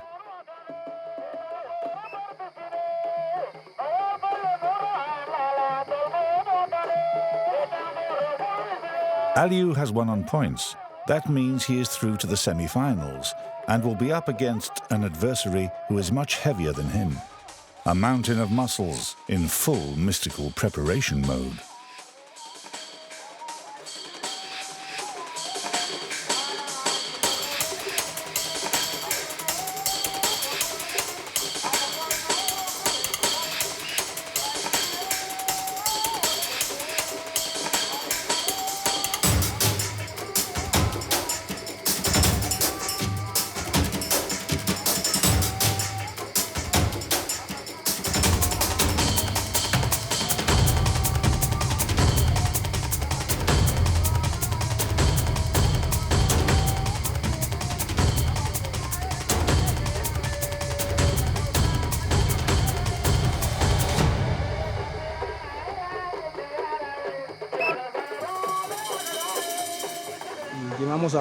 I pushed him with all my might, but he wrong-footed me.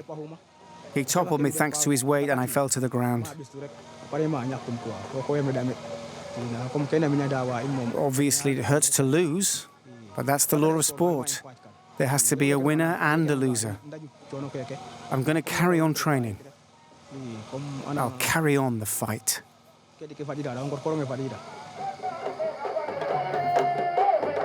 The rainy season is approaching. Soon, Aliou will return to the fields. Another fight will begin to extract enough from nature to feed his family. It's the common fate of so many Senegalese people, whether they are farmers, fishermen, or salt miners in Palmarin in northern Saloum.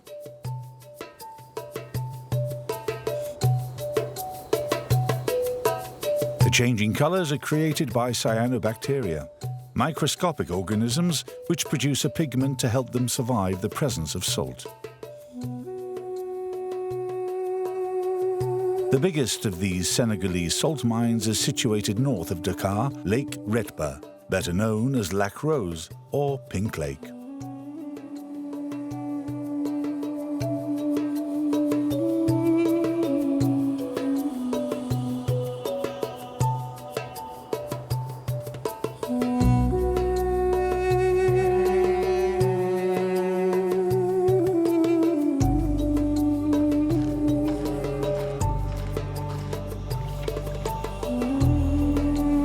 Ousmane has been doing the painful job of salt scraping for the past 20 years.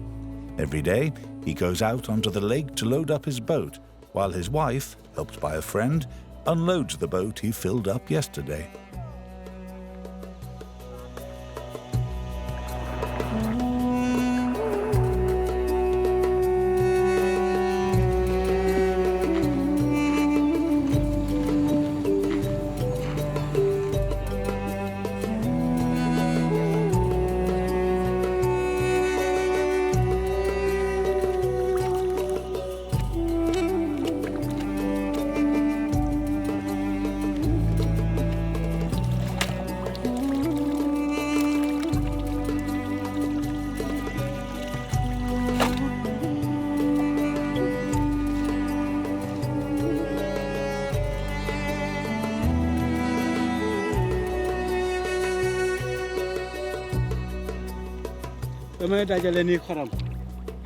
I'm piling up salt under my feet. I make several movements to separate it from the mud. The more movements I make, the whiter the salt is. I am the only local man still working on the lake. A lot of immigrants come here from Mali or Guinea to work. But the Senegalese don't want to put their feet in the lake to extract salt. The crystals cut your skin. It burns and leaves scars. You can't work here without suffering the consequences.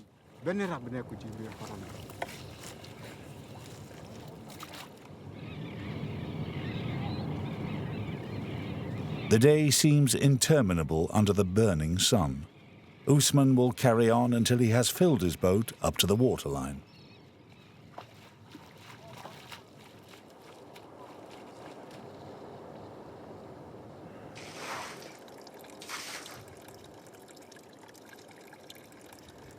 The salt I've just unloaded will give us enough to survive on for 2 days. I say survive because if I buy enough food to live well, it will only last 1 day. I used to be a farmer. For a long time I grew millet and rice. But then the drought came, and farming wasn't lucrative enough anymore, so I had to look for something else. So I became a weaver. But because of competition, the price of cloth plummeted. So then I decided to come to Lac Rose to be a salt scraper. This lake has brought me luck, and I love it, because I had nothing when I came here. I found work here, and I met my wife, and started a family here.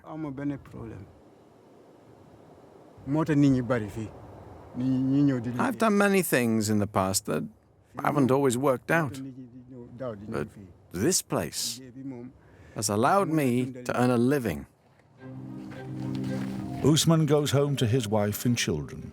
Tomorrow he will resume uncomplainingly what others call slave labor and what he simply calls earning a living. It's a daily lesson in resilience and courage by the last Senegalese salt scraper of Lac Rose. In a world that is in a state of flux, Usman and all the sentinels of the water are holding out and fighting for the survival of their heritage.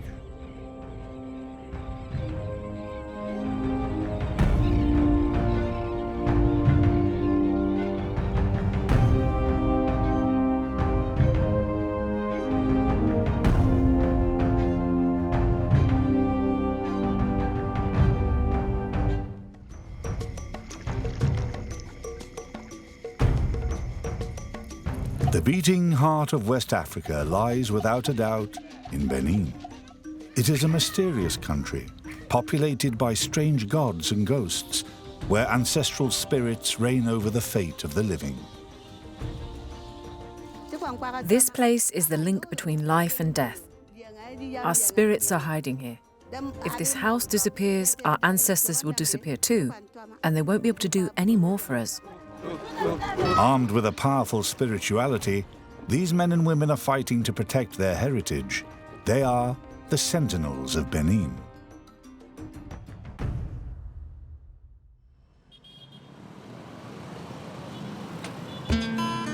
An incessant buzz rises and falls but never stops. Porto Novo, the capital of Benin, wouldn't be the same without the toing and froing of its motorcycle taxis or Zemi-Jean. Zemi-Jean, meaning get me there fast in the Fon language, is a popular form of transport despite the threat they pose to passengers and pedestrians of both the two-legged and four-legged variety.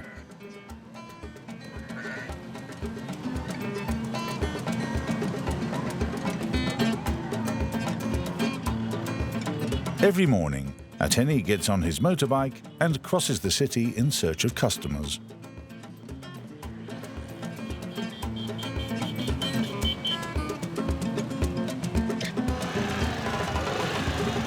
Hey, how are you?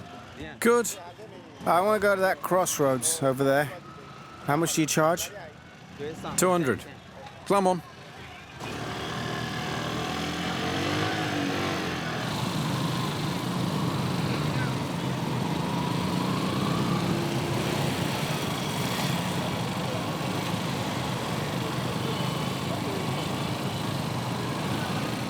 $5 liters, please. Here's your 200 francs. Thanks, bye. Give me 5 liters, I'm in a hurry.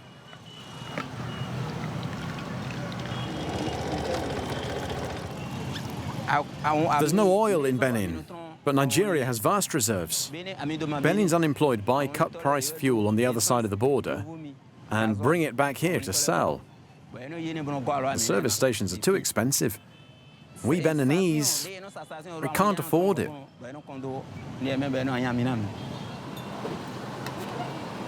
Money's scarce in Benin. Life's not easy. I'm a farmer, but I have a family and farming doesn't pay well enough to feed them all year around. So during the dry season, I run a taxi service. It helps us to make ends meet.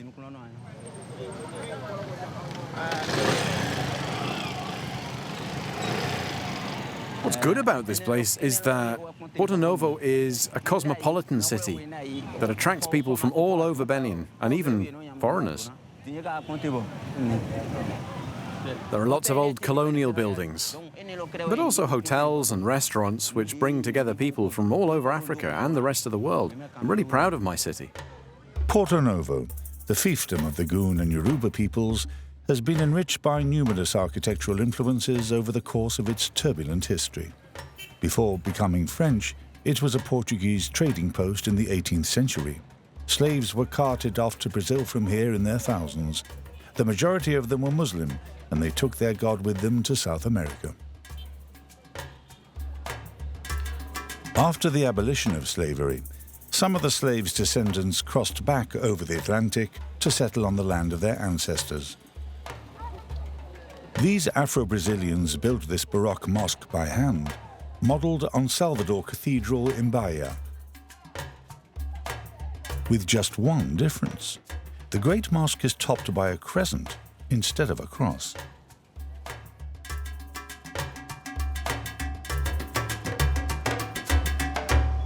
Here in Benin, the mix of architectural styles and the religious syncretism have never bothered anyone. Islam and Christianity have had no choice but to accept the presence of animist cults that are as old as Africa herself. What unites us all here is voodoo. As soon as I wake up in the morning, I start praying to my deities. Only after I've done that can I get on my motorbike and head out in search of customers. Benin is the birthplace of voodoo, with its 50 million followers worldwide. Practiced in secret, behind closed doors or in the open, such as here in this temple shaped like a termite mound, voodoo is a powerful and demanding master for its followers.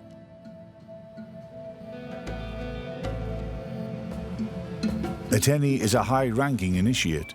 He plays a crucial role in his own voodoo community. Summoned for a ceremony, he leaves the city centre to return to his village on the outskirts of Porto Novo.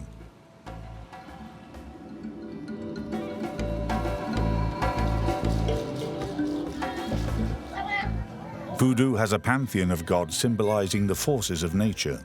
Eteni's village is protected by Revioso, the god of storms and lightning.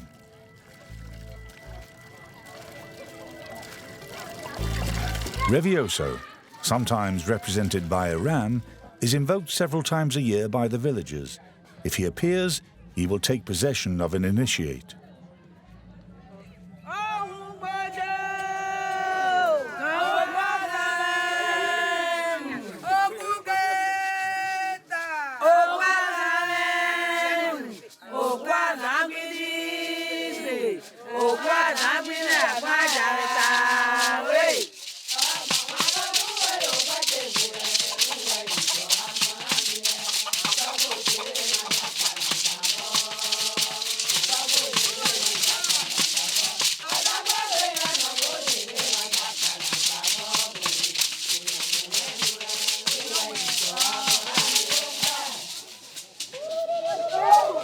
Sokluno, the village's voodoo priest, leads the ceremony.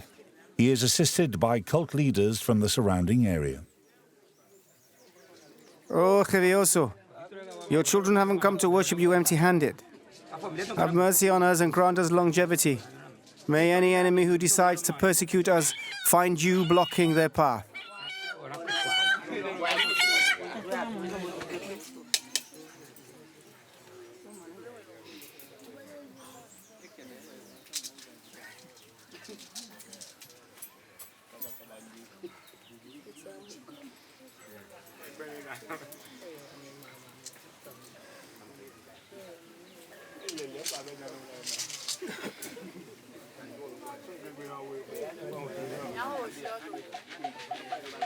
The sacrifices are made.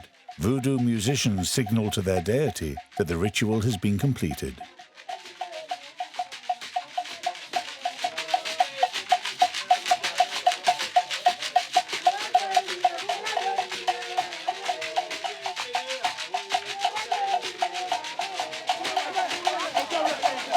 Suddenly, it's all happening. Revioso has appeared. He has taken possession of a follower. Go away, you haven't been initiated. You can't touch him. Stand him up! Stand him up and hold him! Hold him!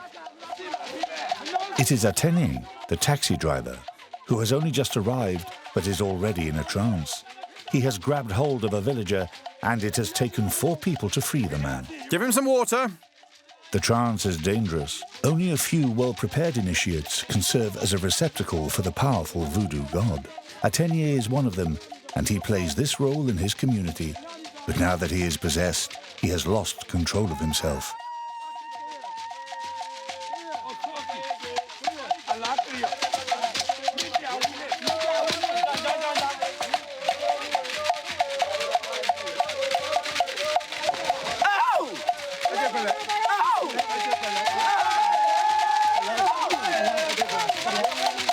The priests have dragged him to the sacred hut to prepare him for the rest of the ceremony.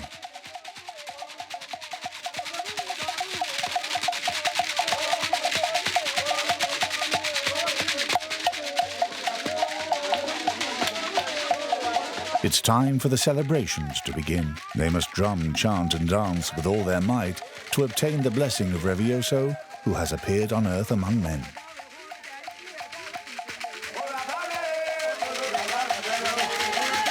A purple loincloth, the colour of lightning, and the straps on the costume symbolize the bonds between the possessed man and his god. Placing themselves under his protection, the faithful ask the deity for good health, good luck, and prosperity for their village. Despite all the clichés, voodoo is a benevolent religion for its initiates and the wider community.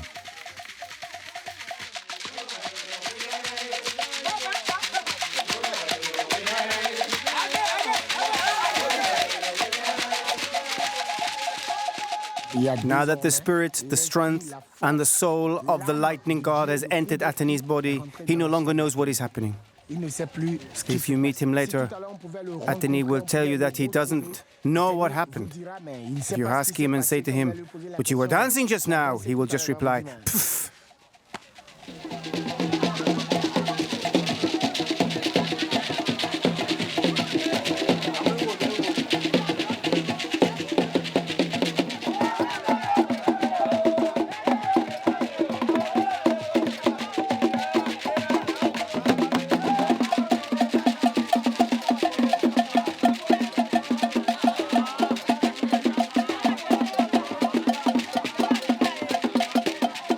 For the Beninese, spirituality is very important, especially voodoo, because voodoo embraces rich and poor.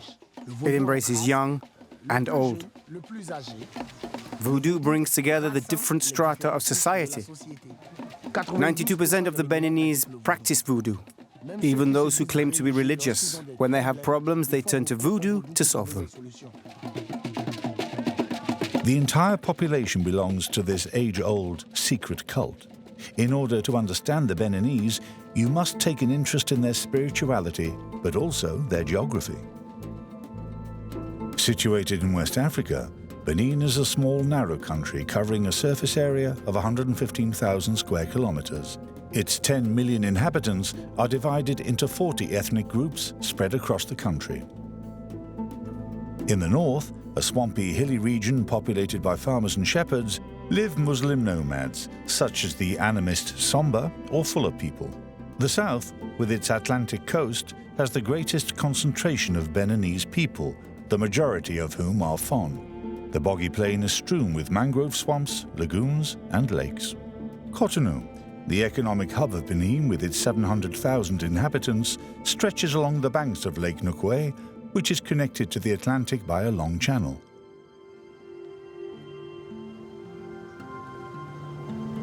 On the other side of this lake, sheltered from the roar of the city, lives a singular group of people, the Tofanu, who have taken up residence in the lakeside village of Gonvier.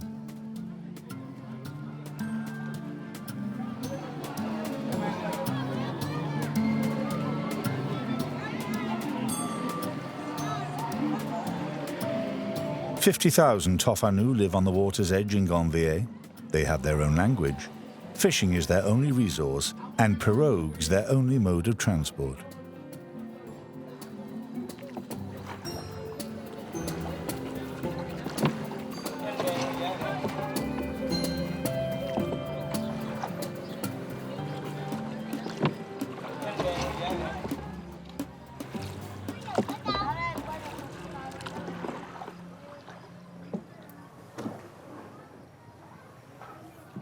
Baba Fuji, 65 years old, is a fisherman too. How are you kids? Working hard? Yes, thanks. I've finished for the day. Welcome. He divides his time between his two homes on stilts, each housing one of his two wives and their respective children. The wives meet regularly to discuss important family business. Baba Fuji is going to bring in the fish tomorrow. Yes, he told me. Will you come and sell it with me? All right. At the market, we could enlist the help of other women. If it's a good catch, we could sell it over 2 days. If we sell it all in one go, we'll make a loss. Yes, why not? So we agree then.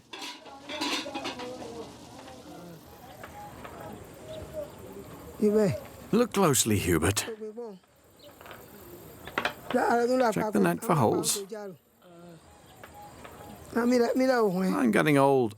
My sight isn't what it used to be. Here.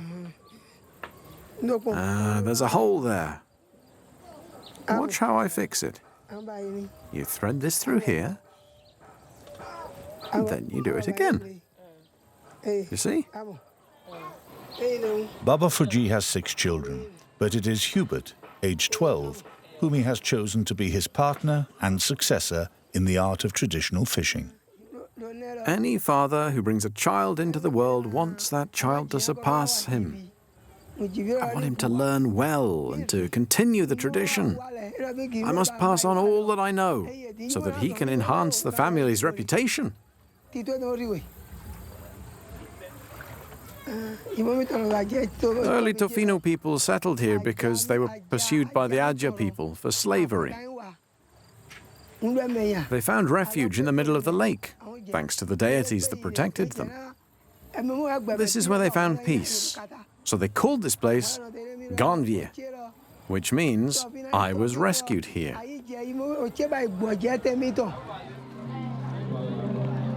Ganvier, which rescued the Tofano people from the slave hunters in the 18th century, remains the sole refuge of a people with a very special language and way of life that has withstood the standardization of the modern world.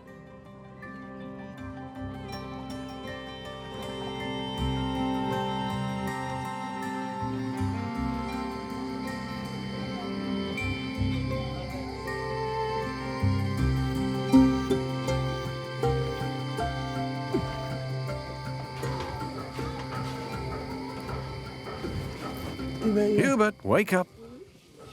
Time to get up. Come on.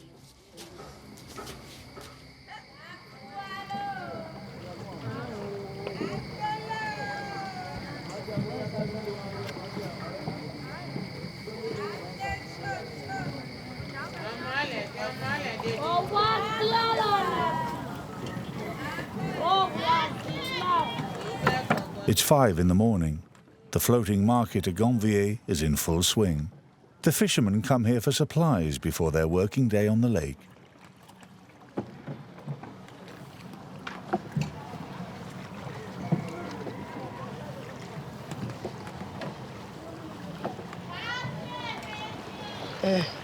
Sell me some of that. I want 100 francs worth of moyo. Also 100 francs worth of akassa.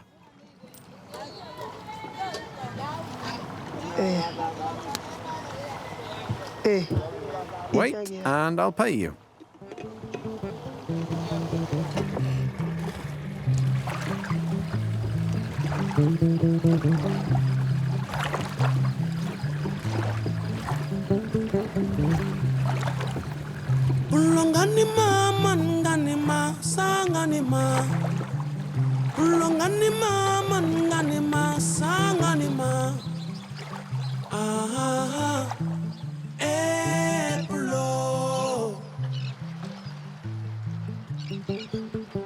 More than fishermen, the Tofano people are sea farmers.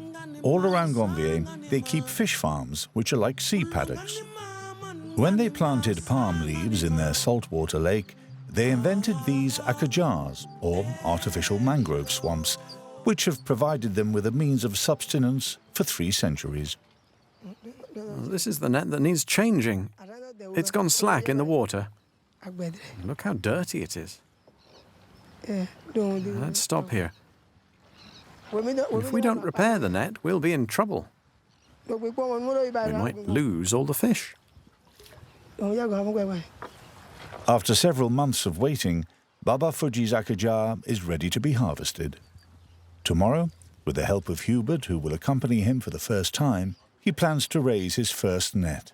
It's an important day in the year of a Tofanu fisherman. I'm going to tell you a story. As you know, the akajas come from our ancestors. In their day, they didn't practice fish farming the way we do now. They fished with rods in front of their houses, and that was it. But one of them came up with the idea of planting branches in the mud to attract the fish. That's how this type of fishing started. It's like a home for the fish, because they can get food here which fattens them up. They dig holes and lay eggs here, and the fish grow up in the enclosure. When the time comes, we close the nets and lift out the fish. You'll see tomorrow. It's a good system. When they're not working on their akajars, the Tofanu people fall back on subsistence fishing. It's a technique called casting. Oh dear, I didn't cast that very well. That's no way to pass on the skill. And there's nothing in it. I'll show you how it's done. You put your hand here like this. Look at my hand. Do you see? Do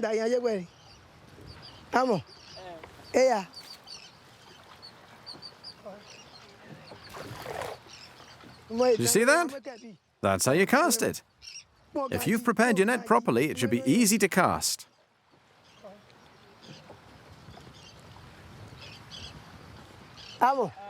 Look, if you gather it up wrong, the fish will escape.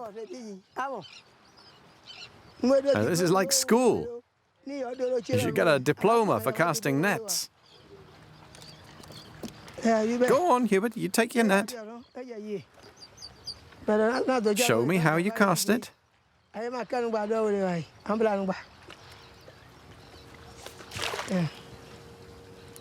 see? You didn't prepare your net properly.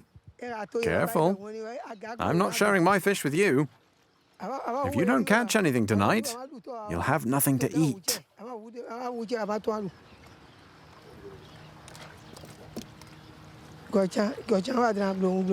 Go on, try casting it here now.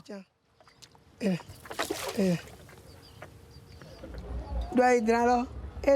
takes a long time to learn how to cast a net. It's like learning the alphabet. You start with A and you go up to Z. You don't become a net caster overnight. It takes a lot of skill and patience.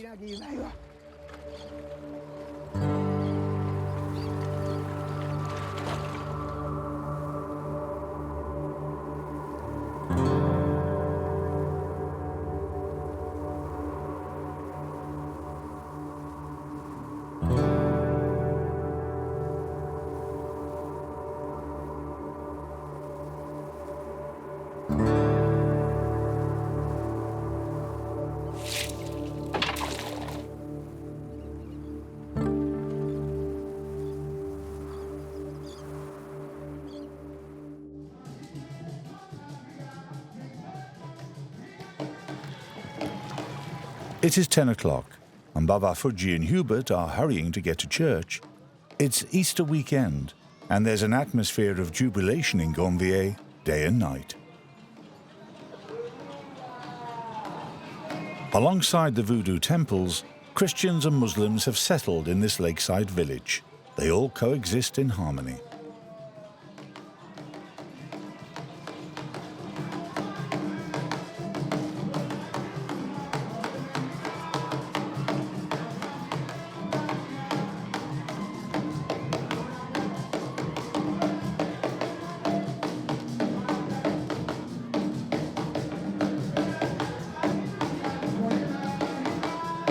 Weaving strong ties at the heart of this community, it is spirituality that keeps the Tofanu traditions alive.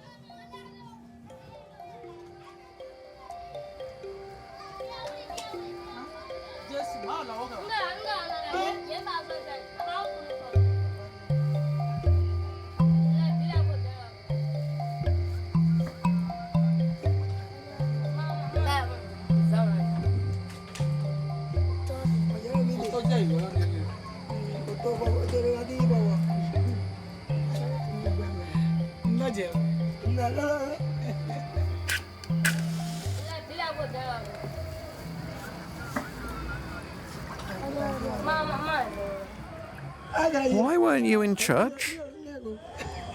You were outside, running around, instead of staying inside with me. Did you see how we danced? We clapped our hands. Did you see? You should have stayed in church with everyone else and clapped your hands.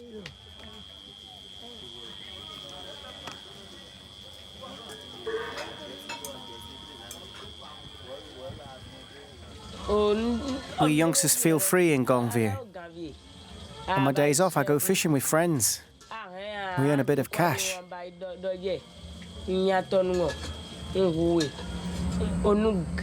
I love living on the water. And my dad is a good teacher. He's trying to give me a good education. He's a really good dad. But I'm not planning on making a living from being a fisherman. I'd rather get an apprenticeship in town and train to do something else. I don't want to be a fisherman all my life.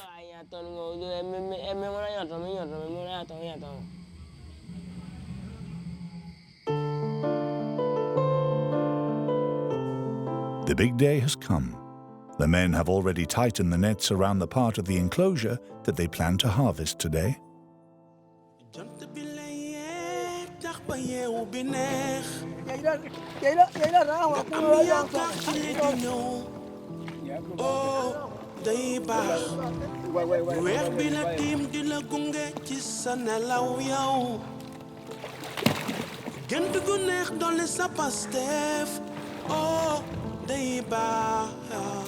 First, they must uproot the branches, which have served as a habitat for the fish for the past few months. This is to stop them from getting caught in the net.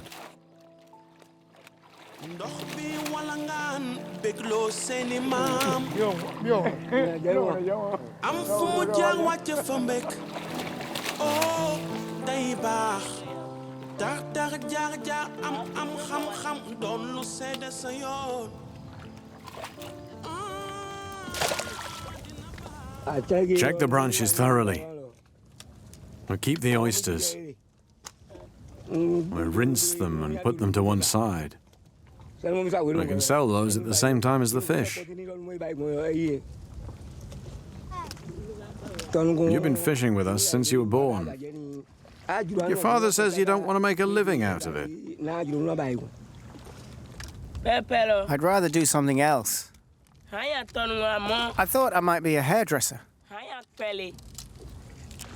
You know, Hubert, the new rope is woven from the end of the old rope. That's our tradition. We've inherited it from our parents. If you don't pass it on, what are your children going to do? If I ever have any children, I'll let some of them be fishermen, but I'll send the others to school. That's what I would have liked for myself. Being a fisherman isn't for me.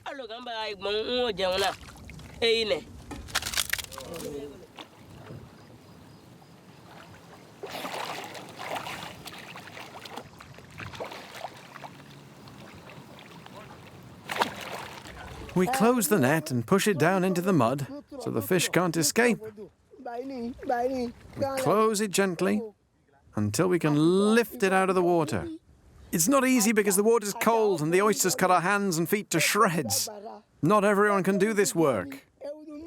It's very challenging.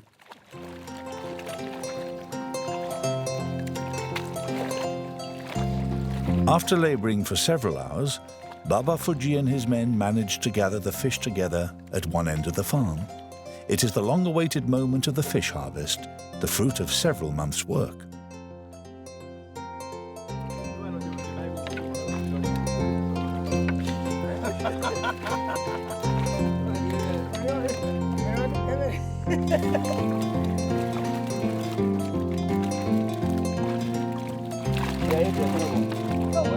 Adukon, one of Baba Fuji's wives, is in charge of picking up the fish and taking them to the market to sell.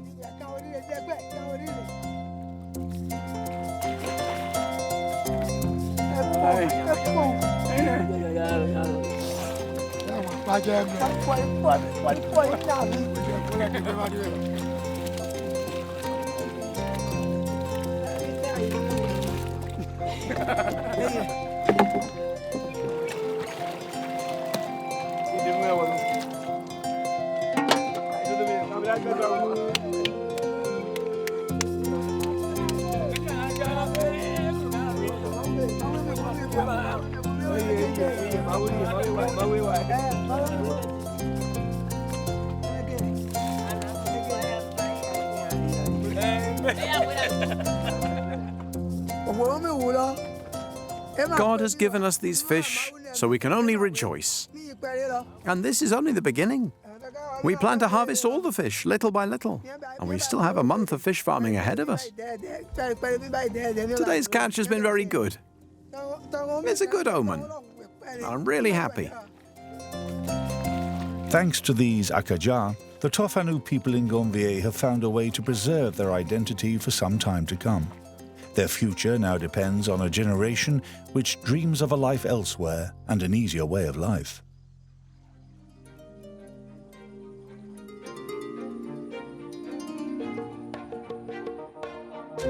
Lake Nokwe is just one of Benin's fragile marine areas and one of two main lakes, the other one being Lake Aheme. To the west of the country, at the mouth of the Mono River, which flows along the border with neighbouring Togo, lies another fragile area, the Bouches du Roi.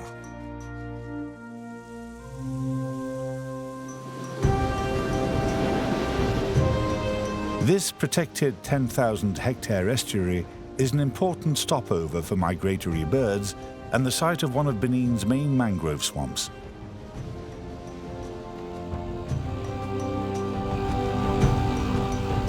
Dina Kambi works for Eco Benin. He uses the association's meagre funds to battle against overfishing and the illegal felling of trees, which has drastically reduced the size of this mangrove swamp. And yet the mangrove swamp is the coastal population's greatest asset. Rooted in the mud of the delta, these mangrove trees form a rampart against coastal erosion, which is breaking up the Atlantic coastline everywhere else. The fish eaten by humans spawn in their long, stilt-like roots, which also act as a fortress for the silt's underclasses.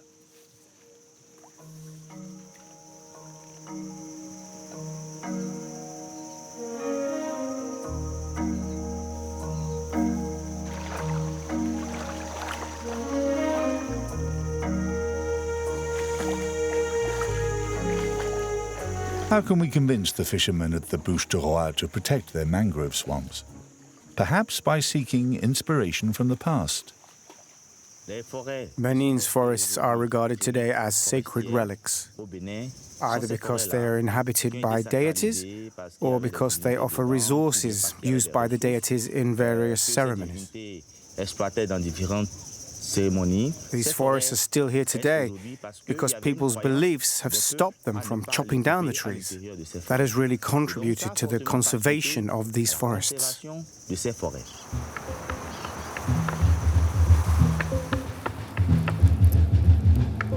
Dean and the Eco Benin Association have come up with a simple and genius idea to protect the mangrove swamp. They have declared it sacred. The Bouches du Roi region is one of the bastions of voodoo in Benin, and everyone respects the authority of the voodoo priests or agbenons.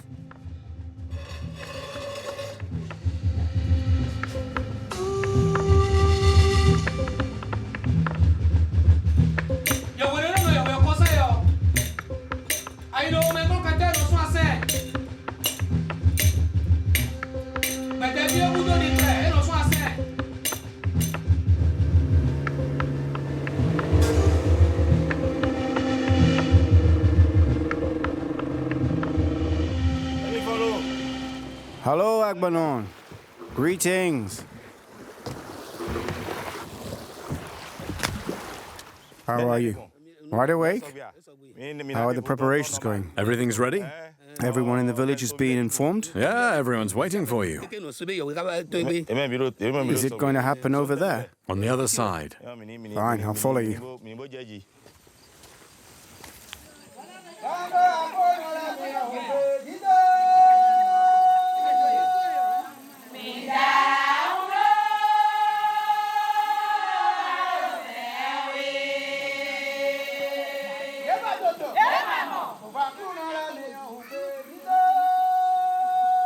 Dean has found a powerful ally in the Zongbeto deity or night watchman. Considered to be the protector of the community, he is like the voodoo police, setting rules to maintain good relations between villagers and enforcing them.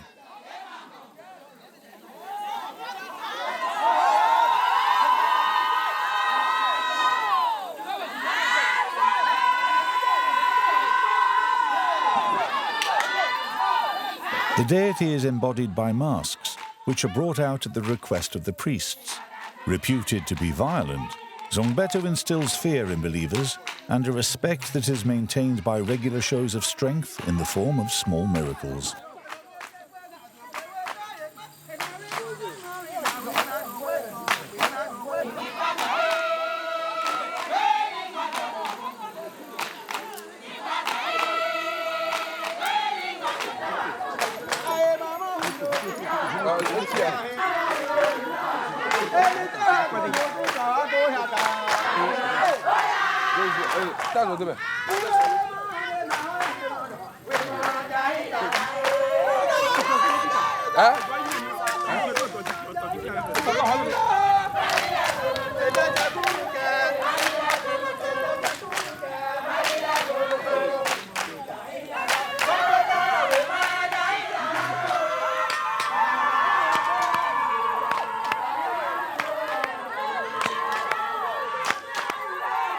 Some ash, but no burns. These two initiates are the first miracle survivors of the ceremony, but the demonstration isn't over yet.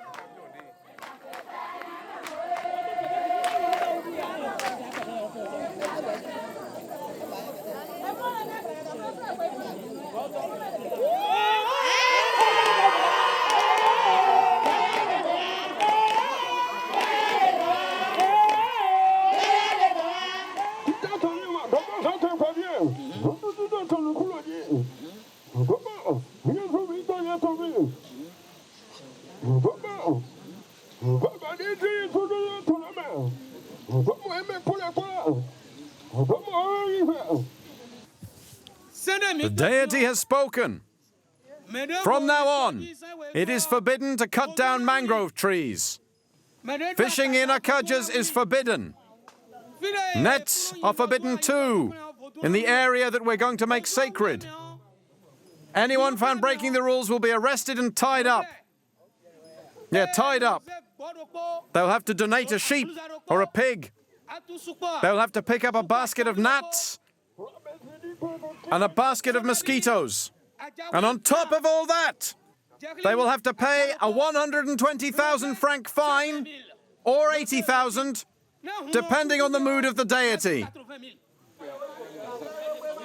Zongbeto has spoken, and it will be the deity's followers, spread all over the Bouches du Roi area, who will enforce the rules he has announced.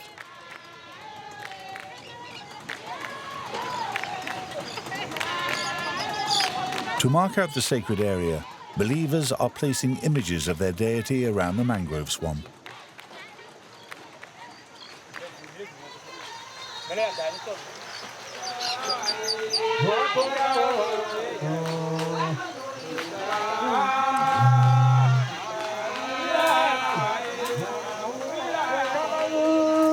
The place is now sacred. No one will dare to cut down the mangrove trees or fish the 500 hectares of sacred mangrove swamps. Gods and humans have united and become the sentinels of their natural habitat.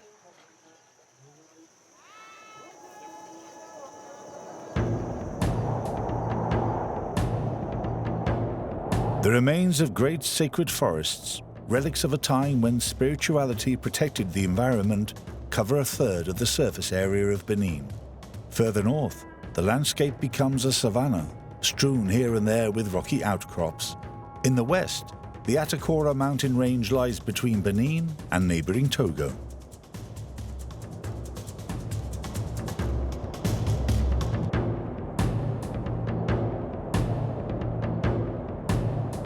It is in this dusty region, battered by the Harmattan desert wind, that the Somba people live. From an ancient past, when tribal wars were a regular occurrence, they have preserved their habitat, strongholds called Tata Somba.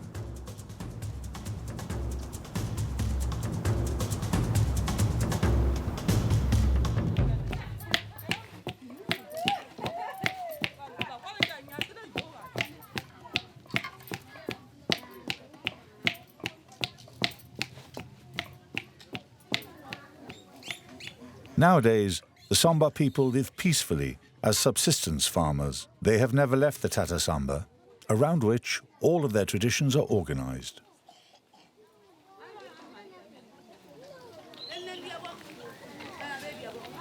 The local landlord, called Basai, is also the community's healer.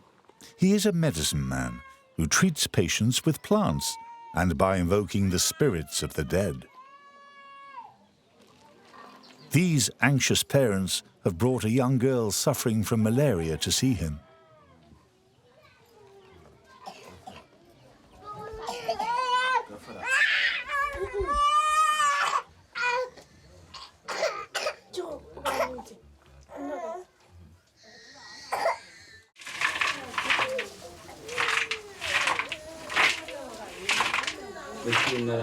Have you got the products I gave you earlier? Yeah, I have it with me. Give it to me. Quiet, darling. You're going to be all right.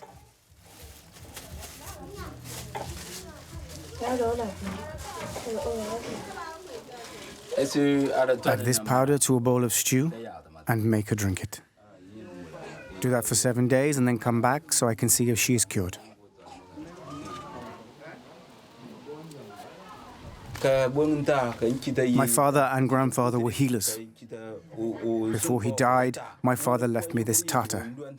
It is this house which bestows good health on people, because the soul of my father and that of my ancestors live on here. That gives me the power to heal people. For Somba people, their spirituality comes from the cult of their ancestors. The dead aren't really dead as long as they are not forgotten. And each deceased individual, represented by a mound of earth, ensures the happiness and protection of the living. Downstairs, the Tatars are temples to these ancestors, and they also serve as sheepfolds.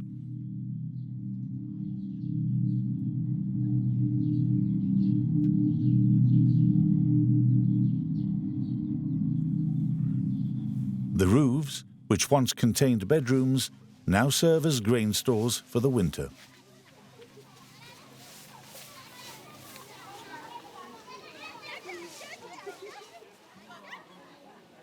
Father, it's my initiation ceremony tomorrow. I want to know what's going to happen. Dominique, I am not allowed to tell you. You must find out for yourself. But it's all part of growing up and becoming a man.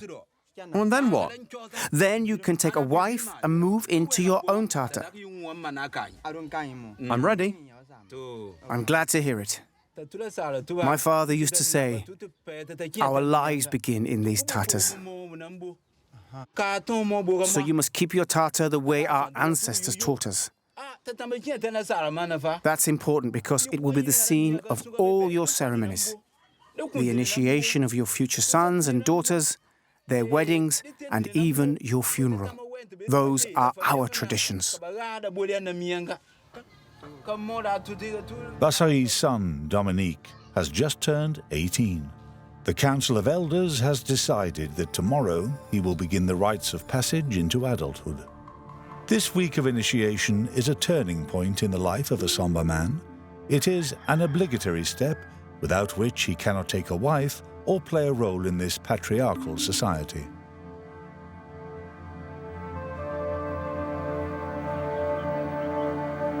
When the time comes for him to leave, Dominique knows that he is engaging in a process from which there is no return. He will no longer live in the house that he was born in. Dominique, your initiation starts today. You have grown up. Receive the holy water, be well, and come back stronger. Your parents give you their blessing. When you return from this initiation ceremony, you will have changed. You will have grown up. Dominique goes off into the bush, where he will spend 8 days being subjected to the secret initiation rituals performed by the chiefs.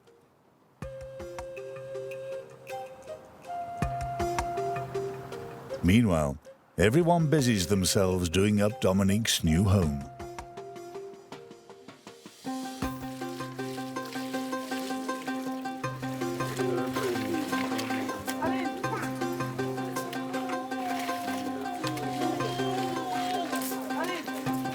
Like everywhere else in the world, Benin is turning towards individualist values. The Samba people are also undergoing this transformation, with the noticeable outcome that the Tata Samba are being abandoned. They require an enormous collective effort of building and renovation. That is unpaid work that few people can afford. But luckily, in the village of Bukumbe, the values of solidarity live on. Villagers, neighbours and family members have come to lend a hand to do up the tata that Dominique will soon move into. In Samba tradition, after your initiation ceremony, you must go to your own tata and build a home for yourself. That's why we're doing up this tata for Dominique. The men do the building work, but we add a feminine touch. We women are in charge of maintaining and doing up the tatas. This place represents a link between life and death. Our spirits are hidden here. If this house disappears, our ancestors will disappear with it, and they won't be able to do any more for us. A week later, Dominique's Tata Samba is ready, just as he and 2 other boys emerge from their initiation ceremony.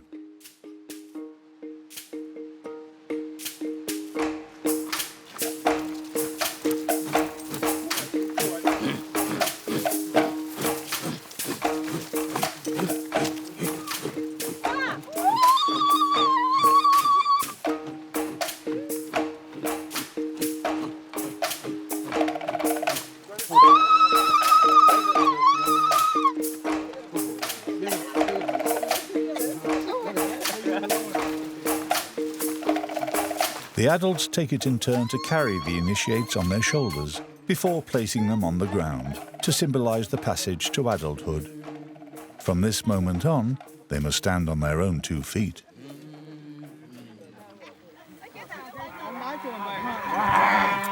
Dominique and his fellow initiates leave the group and head off to make their Tata Samba their own.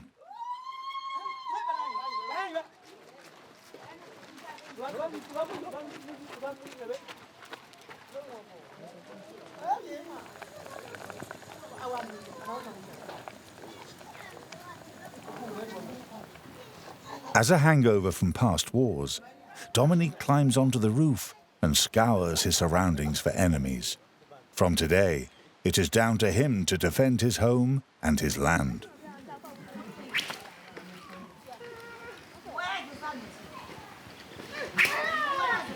The symbolic fight the young men are engaging in is the final stage of initiation, proof that they are now capable of defending themselves without any help from their fathers.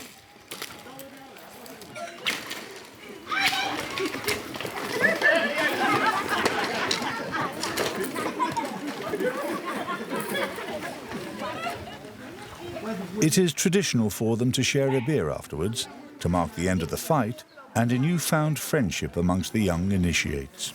It also marks the start of the celebrations.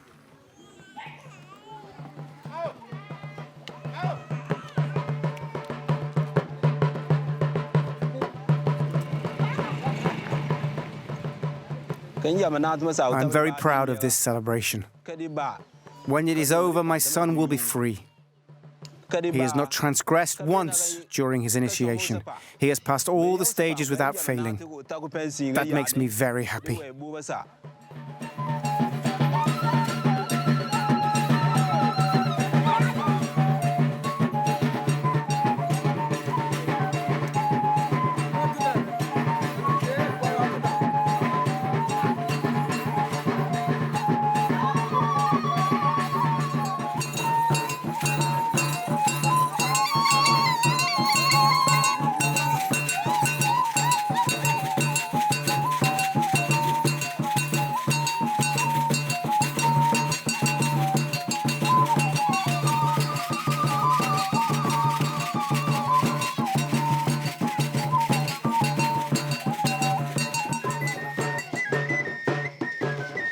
A new life begins for the young man.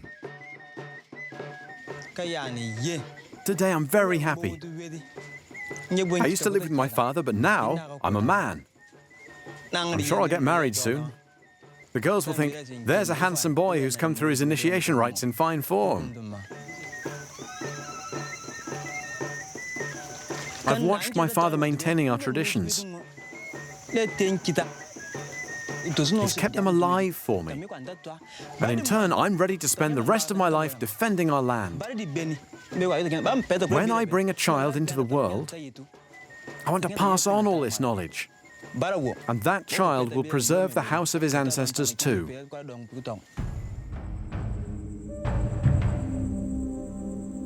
An ancient culture devoted to the cult of its ancestors lives on in the land of the Somba people. Here, like in the rest of Benin, spirituality is both a weapon and a tool to protect a precious and fragile heritage.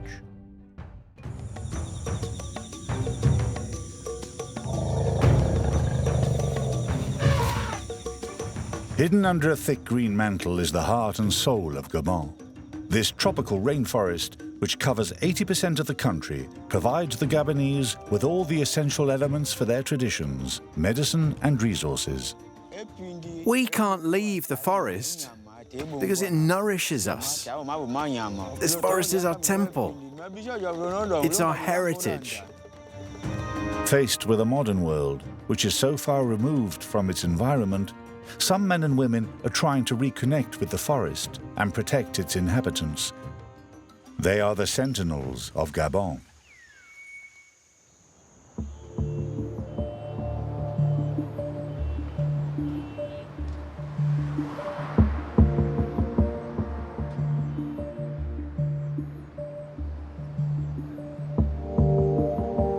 Night has fallen over Libreville, Gabon's capital.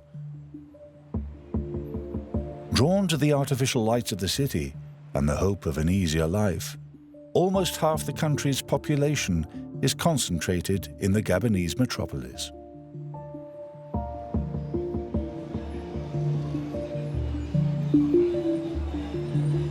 Here, the nourishing forest has disappeared, replaced by a concrete jungle.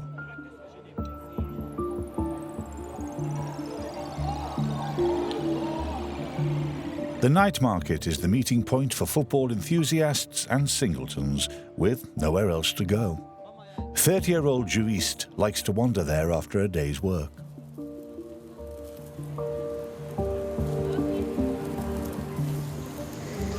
I am a young man living in Libreville. I work in the building trade. I make bricks. Sometimes I drink a beer with the others. That's my life in Libreville.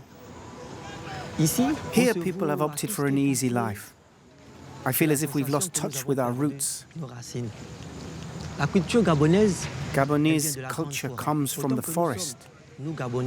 Here in Libreville, we have lost a sense of that. To reconnect with my culture, I'm going back to its source. Back to the forest.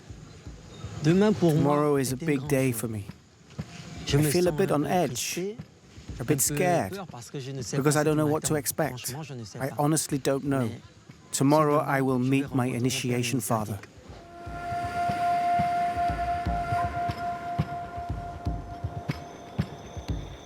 The man Jouist is going to meet is to be found 20 kilometers north of Libreville, on the edge of Mondar Forest.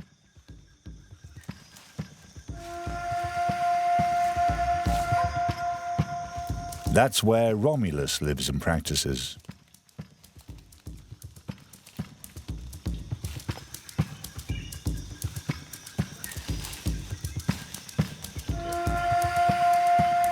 Romulus is a gonga, in other words, a spirit guide and medicine man. This morning, he has come to harvest the prize crop of the Gabonese forest, iboga.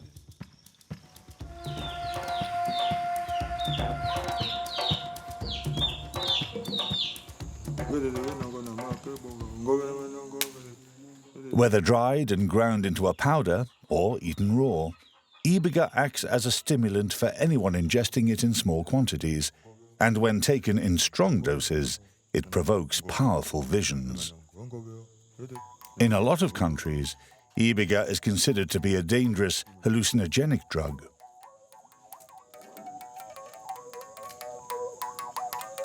But for practitioners of Bwiti, iboga is a sacred plant. It is a precious key which opens doors to the future and the spirit world.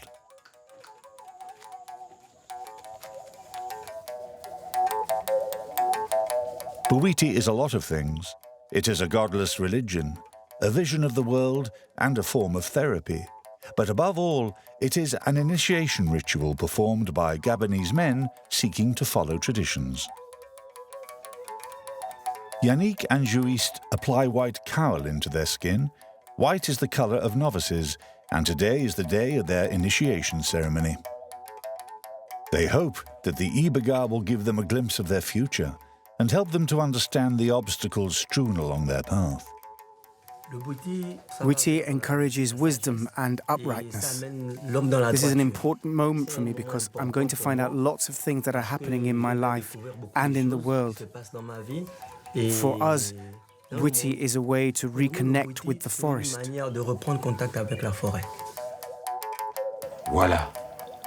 The time has come for you to meet the river spirits. Iboga is our way of communing with our ancestors. The spirits you meet must smell the sacred plant on your breath. It is time for the crossing. It is time to eat the iboga root. To the initiates, Romulus administers a small dose of iboga root, ground to a powder. Everyone reacts differently to the sacred plant, so they must get used to its effects gradually.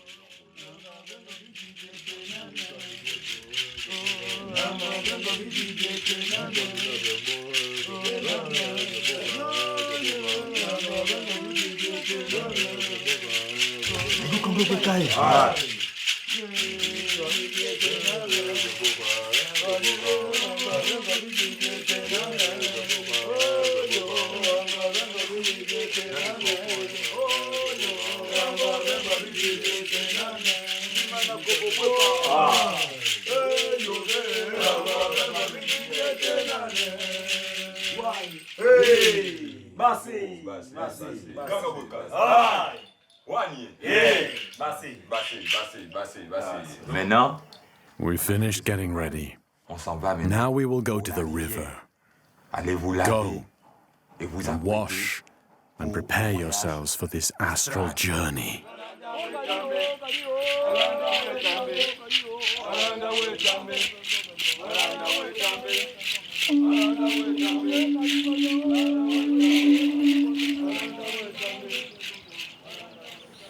Right, we have arrived at the river. When you come into contact with iboga, first we must wash you to purify you physically and spiritually.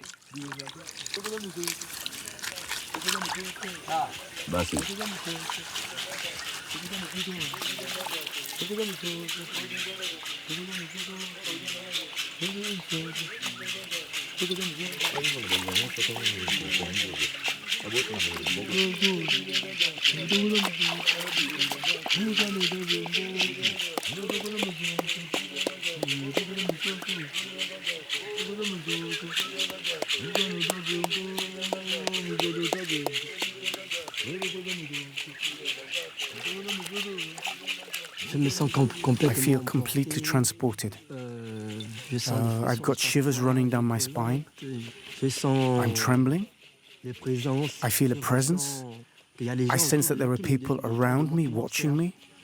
The river spirit, for example. He has spoken to me. He has spoken to me from the forest. You are now facing Bouiti. You must tell me what you see in the water. The forest is full of spirits, and they like people who've taken Iboga. When they know you've taken Iboga, they try to appear to you. I can see them. Right this minute, I can see them. Now it's your turn to speak. On that palm tree over there, I can see the face of a man with a painted face. He's got a red hat on his head, and next to him there is a duck.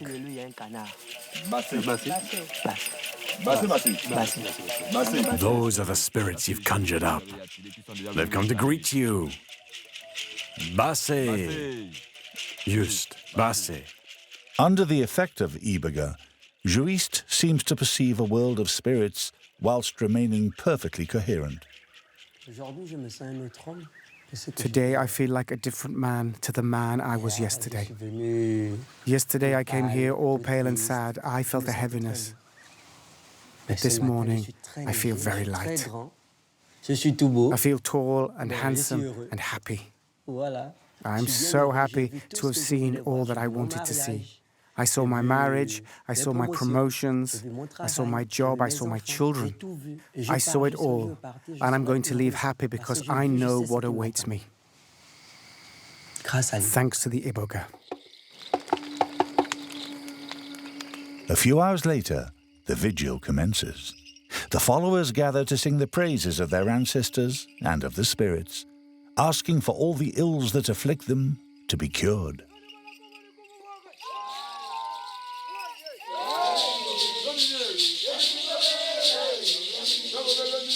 Inside the temple, men and women gather round the Gonga Amisoko, or master healers. Tonight, Romulus is leading the ceremony for these young initiates. They are now ready to swallow the Iboga bark gathered that morning. It will be a big enough dose to open their minds to the spirit world forever.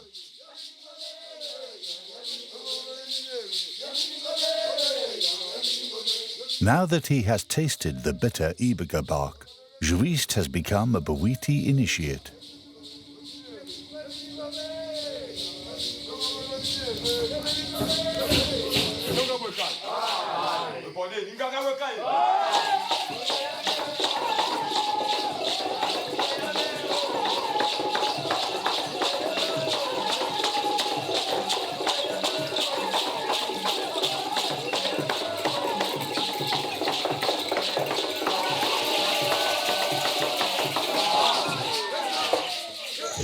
The young initiates come from the city.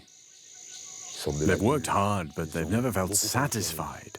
They have gone to consult their elders, who have told them they will find peace of mind in Bouiti. Bouiti is the science of nature and the forest. It was born of the forest. Without the forest, we are nothing. Modernization tricks us, it blinds us. It's as simple as that. Because a true Gabonese man is what you see before you. This is what a typical Gabonese man looks like. Going back to your roots by reconnecting with the forest, the close link that exists between tradition and the forest can be explained by the country's geography. Situated in Central Africa, Gabon is a small country covering 270,000 square kilometers. It is almost entirely covered by tropical rainforest. The density of the vegetation and the rudimentary road network have driven 90% of Gabonese people to the coast or along the rivers, which for a long time were the only means of transport. That is the case for the capital, Libreville, and for Port Gentil, but also for the small town of Lambaréné on the banks of the Ogwe River. Lambaréné is famous for this legendary place, the Albert Schweitzer Hospital. Over 100 years ago, in this shabby-looking bush hospital, two ideas were invented that were revolutionary for the time: humanitarian engagement and a respect for the environment.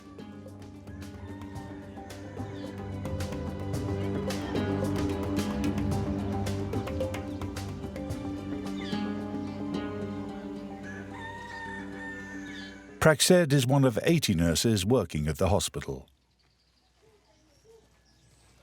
I'm going to shave your beard off because you can't do it yourself. There. You're going to be so handsome. You'll have women eyeing you up. Isn't that right, Johnny? Today's going to be your lucky day. This gentleman suffers from psychomotor retardation. He has severe learning difficulties. He even has difficulty answering certain questions. He has been here since he was born. The foundation takes care of this man and his family. There. Now wash yourself. We'll give that a good wash. That's it. Give it a good wash. Otherwise, when you pass people, they'll say, "Umba smells bad," and we don't want that. Hello.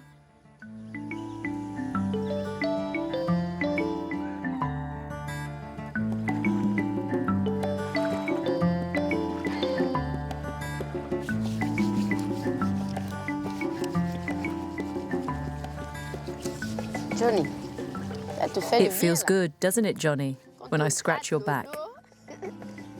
The others will be envious. You should sleep well tonight. You're not cold, are you?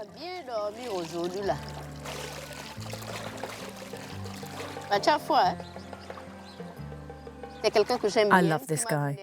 He has watched me grow up since I was a baby. We had a good relationship with him and his mother. They were our closest neighbours. Praxed, a nurse and the daughter of a lab assistant, has lived her whole life here. Because this hospital is, above all, a place to live. It is the hospital village that Dr. Albert Schweitzer, the man who built it, always dreamed of.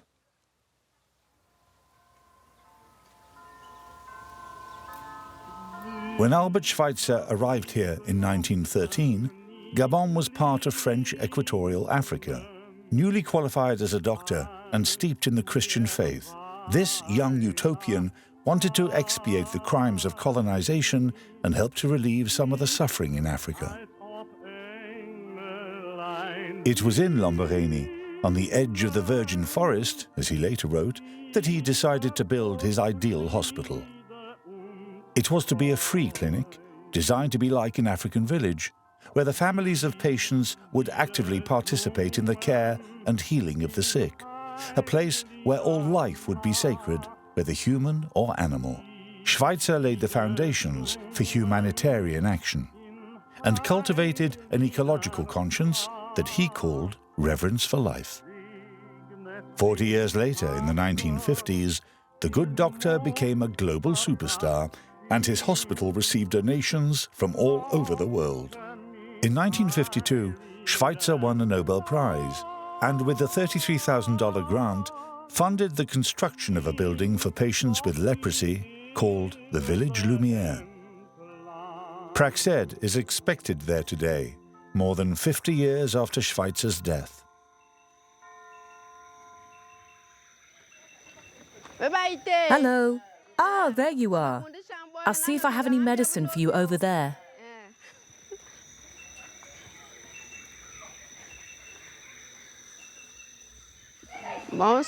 Good evening, Jean-Claude. Right. You need to stand up so you can come and get some treatment. Slowly does it. Doucement.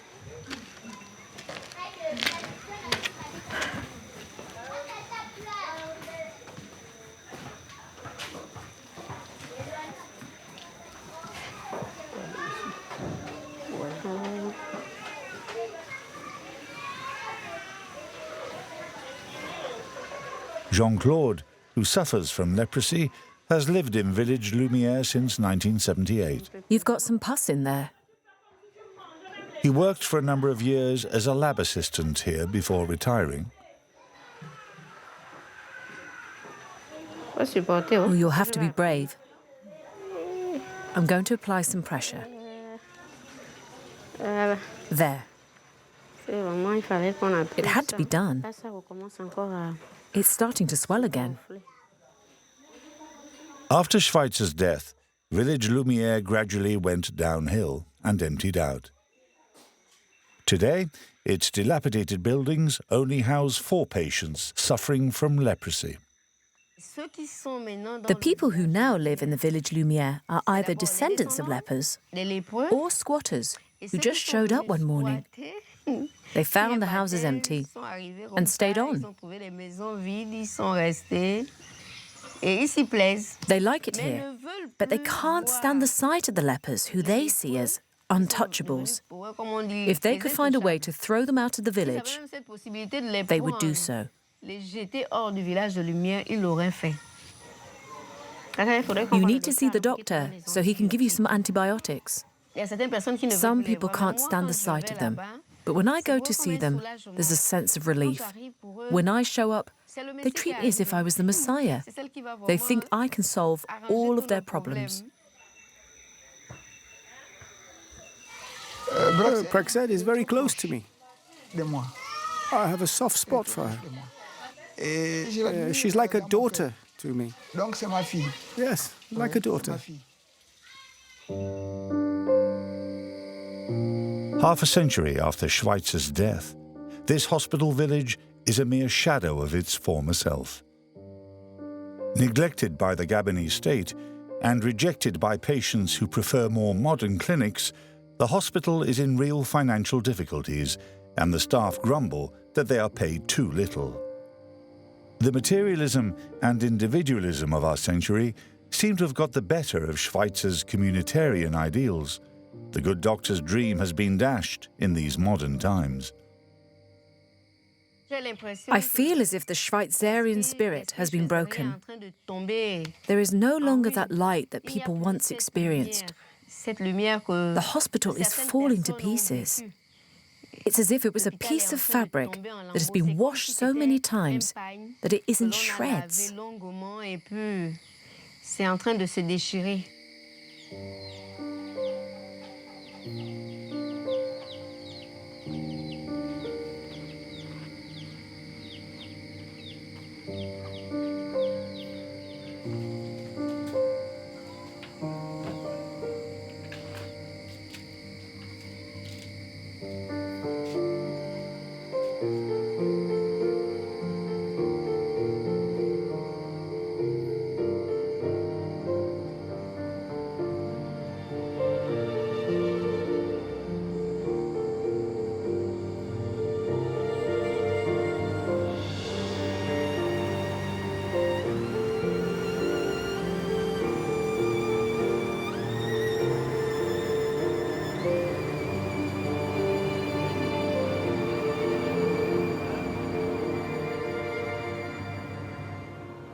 Hello, everyone.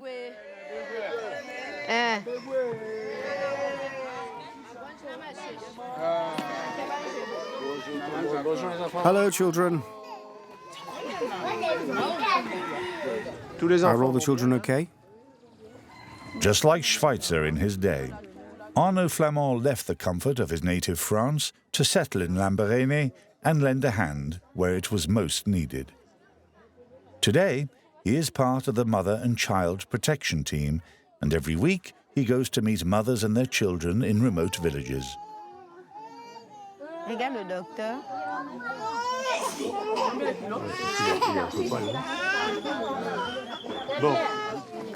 Does he sleep under a mosquito net? Oh, elle ne se sent She's pas not bien. feeling well. La petite, elle est malade. The poor thing is sick. Ça, c'est le palu. She feels dizzy. It's malaria. Elle veut vomir, elle veut vomir. Oh, she's going to be sick. It's malaria. Docteur, Is she hot? Take her temperature. laisse d'abord, enlève d'abord la Tell me if you're going to be sick. Tu veux vomir, tu dis. Maman, c'est ta fille Is that your daughter?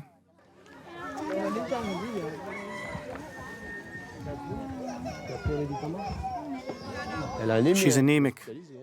She should be in hospital. Elle est à l'hôpital, hein. Elle a She needs to go to hospital. anémie beaucoup. She's really very anemic. Là, il faut même She might even need a blood transfusion. La santé Community healthcare is one of Dr. Albert Schweitzer's legacies. qui a He invented the model for the integrated hospital. de l'hôpital intégré.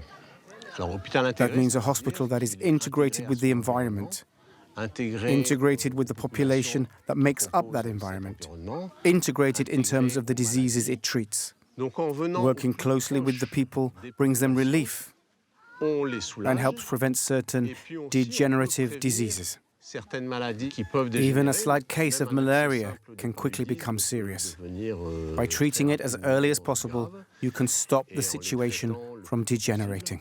on arrive à empêcher que la situation dégénère. Do you want to sit down there? You'll be comfortable, no? By bringing medicine to these remote villages, the doctors and nurses from the Schweizer hospital are helping to keep people in their native environment. It's a way of fighting this rural exodus which has emptied the Gabonese forest. A hospital which maintains the link between humans and their natural habitat was Dr. Schweitzer's vision.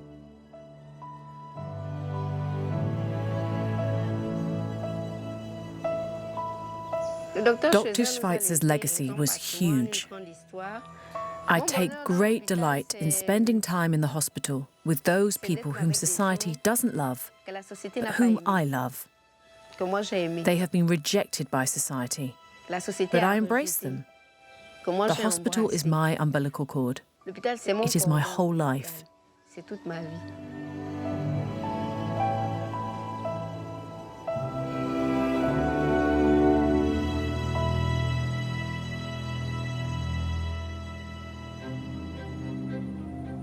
Southeast of Lambaréné, down to the Congolese border in the south, lie the Mayombe and Chailloux mountain ranges, where a hilly landscape and lush vegetation have curbed human expansion. Here lies the untouched heart of the great forest. It is like a green ocean from which the odd island of human life emerges.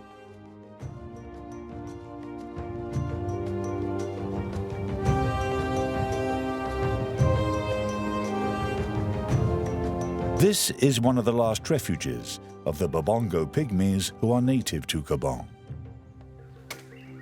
Once nomadic, the Bobongo people have now settled here and they practice subsistence farming.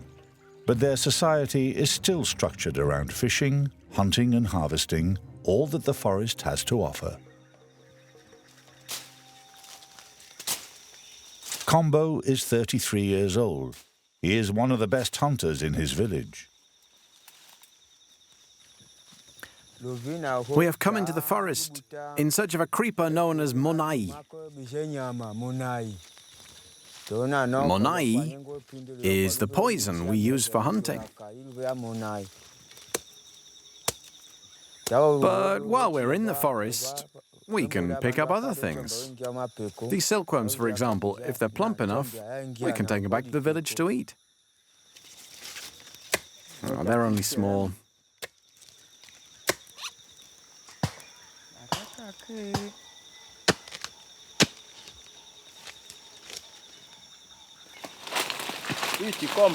Combo, come and look at this.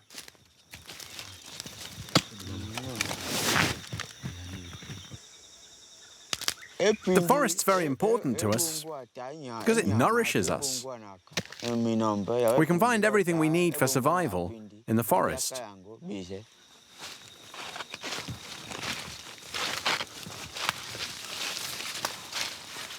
We're here. Let's walk around it.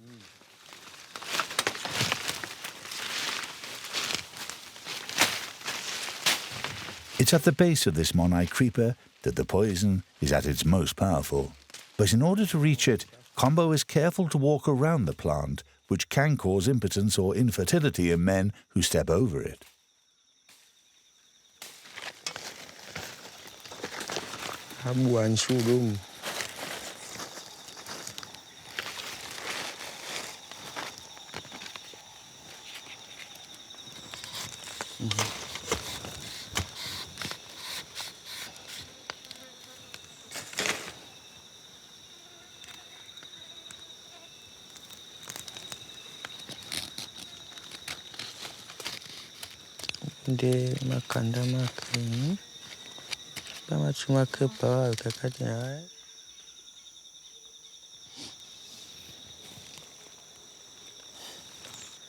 If you have a tiny wound and you touch that, you're stuffed. There, we got enough here. Don't leave that stick lying around. No, I'm going to plant it in the ground. Animals come here. If one of them licks the poison off that stick, they'll die on the spot. We kill animals to eat them, not to leave them rotting in the forest. I don't like that. We're the guardians of this place. We must avoid waste in the forest.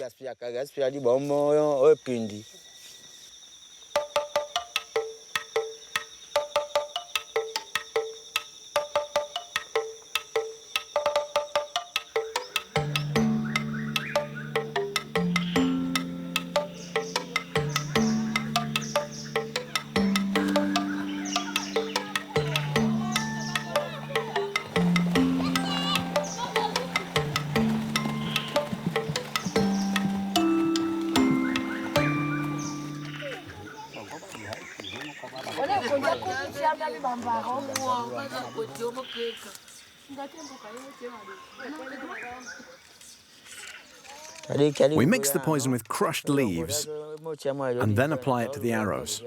Then we go hunting with the poisoned arrows. This technique has been passed on by our ancestors. Before he died, my uncle took me into the forest to teach me how to harvest and prepare the monai.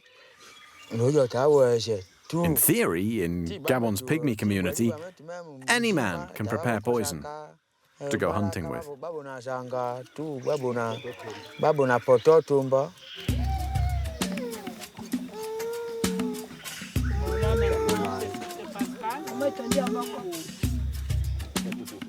Once the poison has been prepared, it is carefully smeared onto the bamboo arrows. The poison tip is then dried over the fire so that it sticks to the wood better.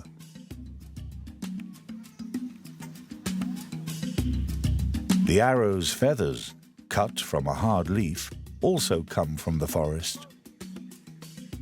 Similarly, the rattan string and the arc are made from hardwood that bends in the heat. Barely 60 centimeters long, it is adapted to suit the height of the pygmy hunters and deadly from a short distance.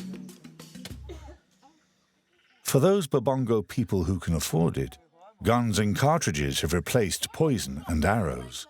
But hunting with a bow and arrow still features in any major event in the village. Shut away in this hut, Combo's wife Marceline is living with her mother. In Babongo tradition, the women go into seclusion with their baby immediately after giving birth, and only emerge 2 or 3 months later, once they have totally recovered. Marceline and her baby are due to come out tomorrow. It is a rite of passage which will be duly celebrated in the tiny village of Chibonga. Tomorrow's ceremony will allow my child to be safe when he comes out. It will prevent him from falling ill, and it will protect us all in the village. This child had a twin brother who died at birth. That makes him all the more special in the eyes of the Babongo community. Twins are rare here. The village rejoices when they are born because it means the spirits have blessed the village. I lost one of my twins, but it's still a blessing. This child means the spirits will protect us.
We're well into the dry season, and the rivers have dried up.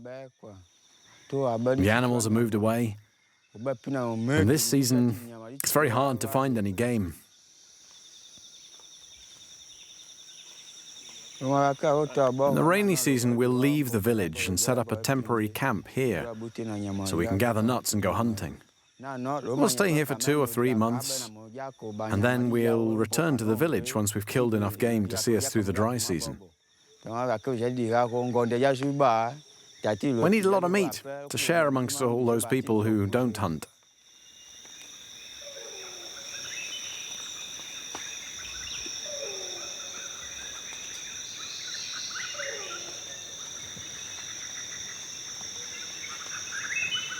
A monkey. A monkey. Monkey.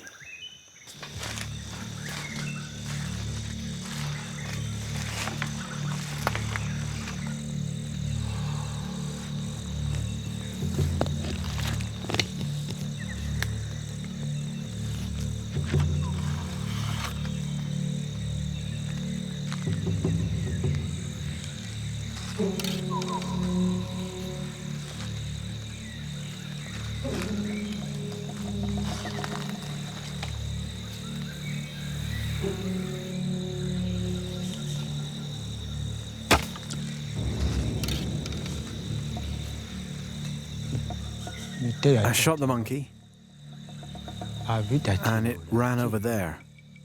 It's between the branches and the creepers. It stopped. It's still hanging up there. It's dead. Yeah, I think it's dead. The poison, which acts instantly once it gets into the bloodstream, has killed the prey in less than a minute. It is a mustached guenon, a common species which is not endangered. Combo has shot a master stroke, with the arrow landing between its eyes. Yeah, it's very important for the village to have skillful hunters, because the game is shared amongst the whole community. A hunter can't eat alone because that would frustrate the others. And then when they kill something, they won't share it either. That would mean the end of harmony in the Babongo community.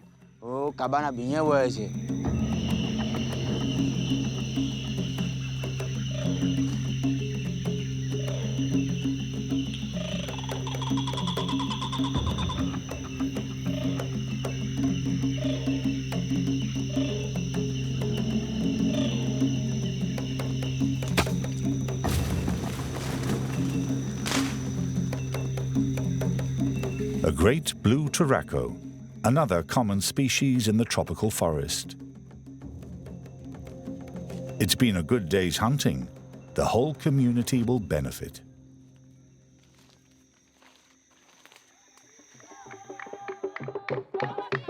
The sun is setting over Chibonga. Tonight, Kombo's wife and son will come out of seclusion. The village has gathered to celebrate the event.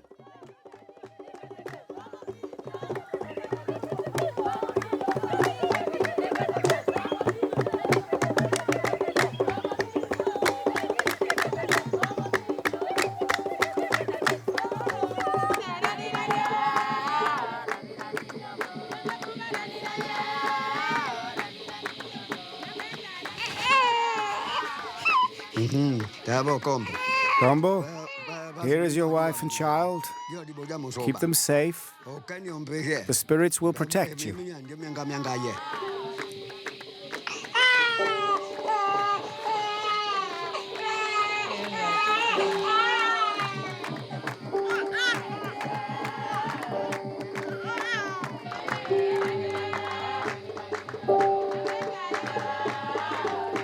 Their geographic isolation and their inherited knowledge of their forest homeland have allowed the Babongo pygmies to carry on their traditions on the margins of the modern world.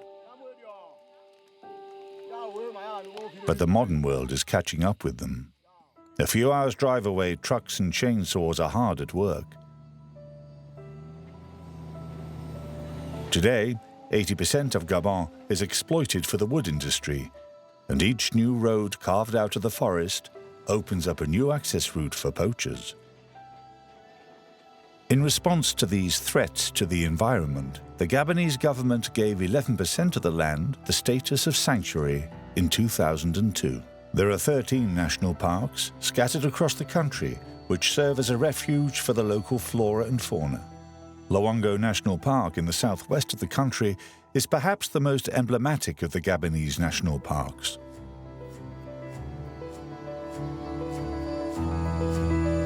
1,500 square kilometers of beaches, lagoons, mangrove swamps and forest have earned Loango the nickname of the last African Eden.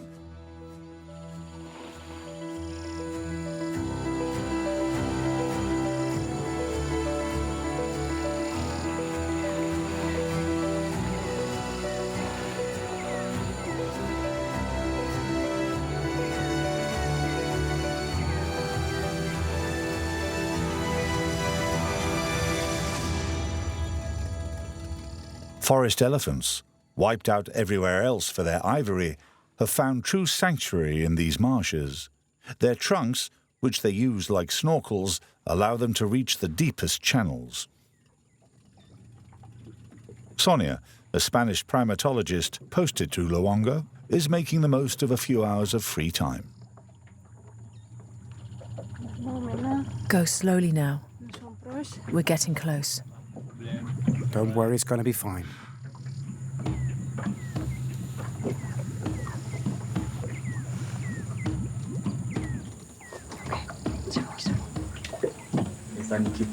Don't panic. These elephants often do that. It's their way of intimidating you.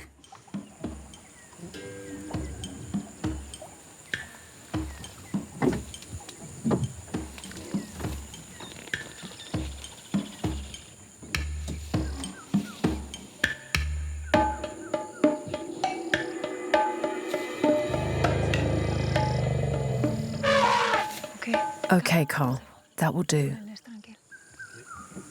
Let's leave him alone. That was crazy. A bit too close for my liking. But it's incredible to see one from so close up. No one would believe me back at the camp. I came to Loango National Park about 3 months ago, and the animal that scares me the most when I'm working in the forest is the elephant. My team and I are always careful not to come face to face with an elephant. They can be aggressive, and usually as soon as they see us, they charge. You have to be wary of them all the time. Then, after the elephants, it's the gorillas, of course. When a large silverback male charges at you, it's very frightening.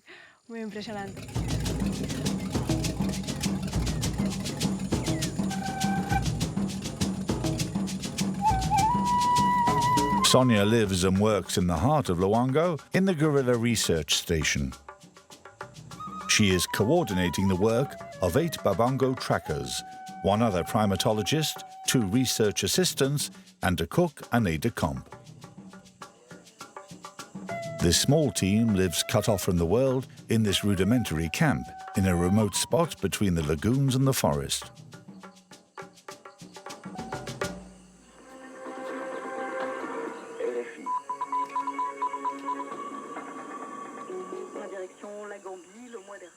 Life at the camp is very simple. Our basic needs are covered. We have a room for privacy with a bed, but no luxuries.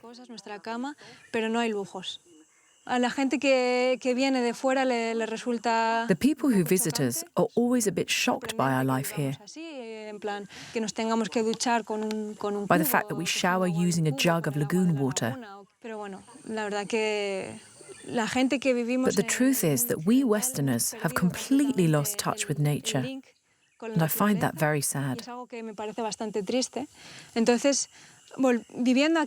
By living here, I feel as if I'm reconnecting with nature a bit.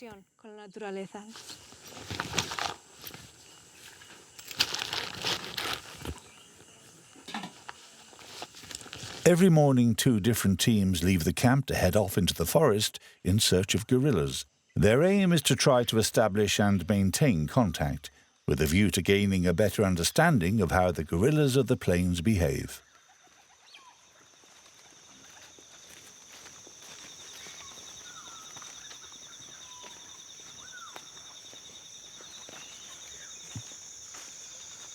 The search starts where the team left the gorillas the day before. Are those teeth marks? Yes. From gorillas? Yes. So you left them here yesterday? No, we left them over there. So perhaps they've come back, looking for food? Yes, in search of food. We have just arrived at the gorillas' feeding ground. This isn't exactly where we left the group yesterday. We left them a bit further away in that direction. But apparently they woke up and came here to eat these tomella fruit.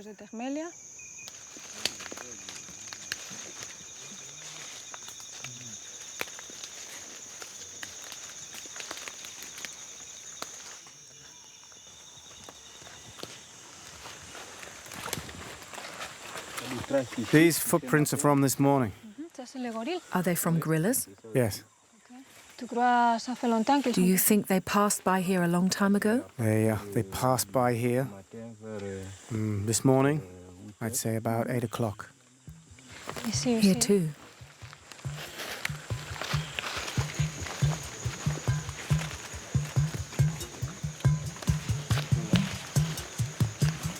Okay.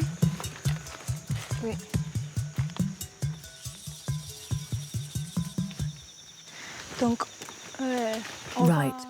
So let's put our masks on, okay?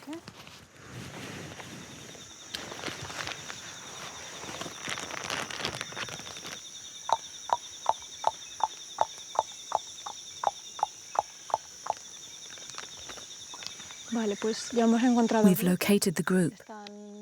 They are about 10 meters away in that direction, in the trees. When we approach them, we make this sound, which they now associate with our presence. They know this sound now, and when they hear it, they know that it's us, and that calms them down. And now we put masks on to prevent the transmission of disease, because gorillas are sensitive to respiratory diseases.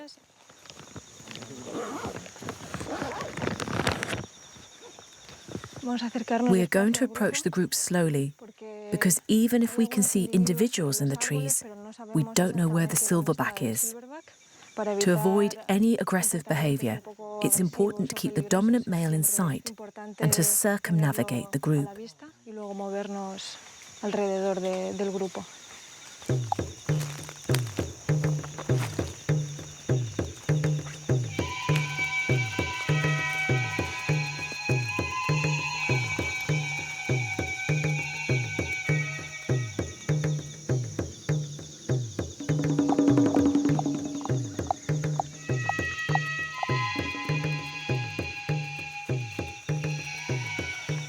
That's Kamaya, the dominant male in the group. He's calm, but not completely reassured. He's keeping an eye on us. The rest of the group are eating in the trees. The social interaction between adult gorillas seems to be very limited and remains a mystery to scientists. We know that the silverback dominates the group, but scientists have had a hard time trying to decipher the subordinate relationships that exist between other members of the family. When fruit falls off a tree, it should, in theory, go to the nearest dominant male. Jean-Pierre, don't move. No. Don't move, Jean-Pierre. Don't move. But with gorillas, as with humans, the weakest can walk off with the prize if they happen to be the fastest or the most reckless.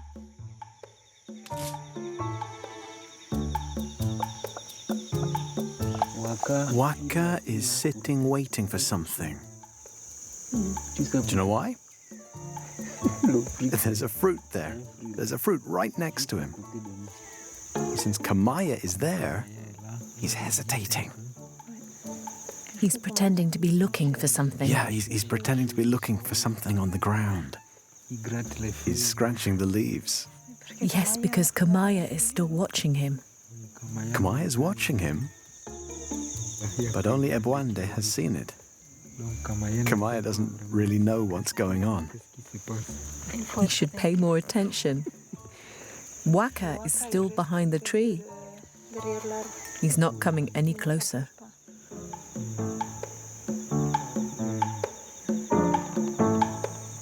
Ebwande is dominant over Waka. Yes. Kamaya, Ebwande, Waka. That's it.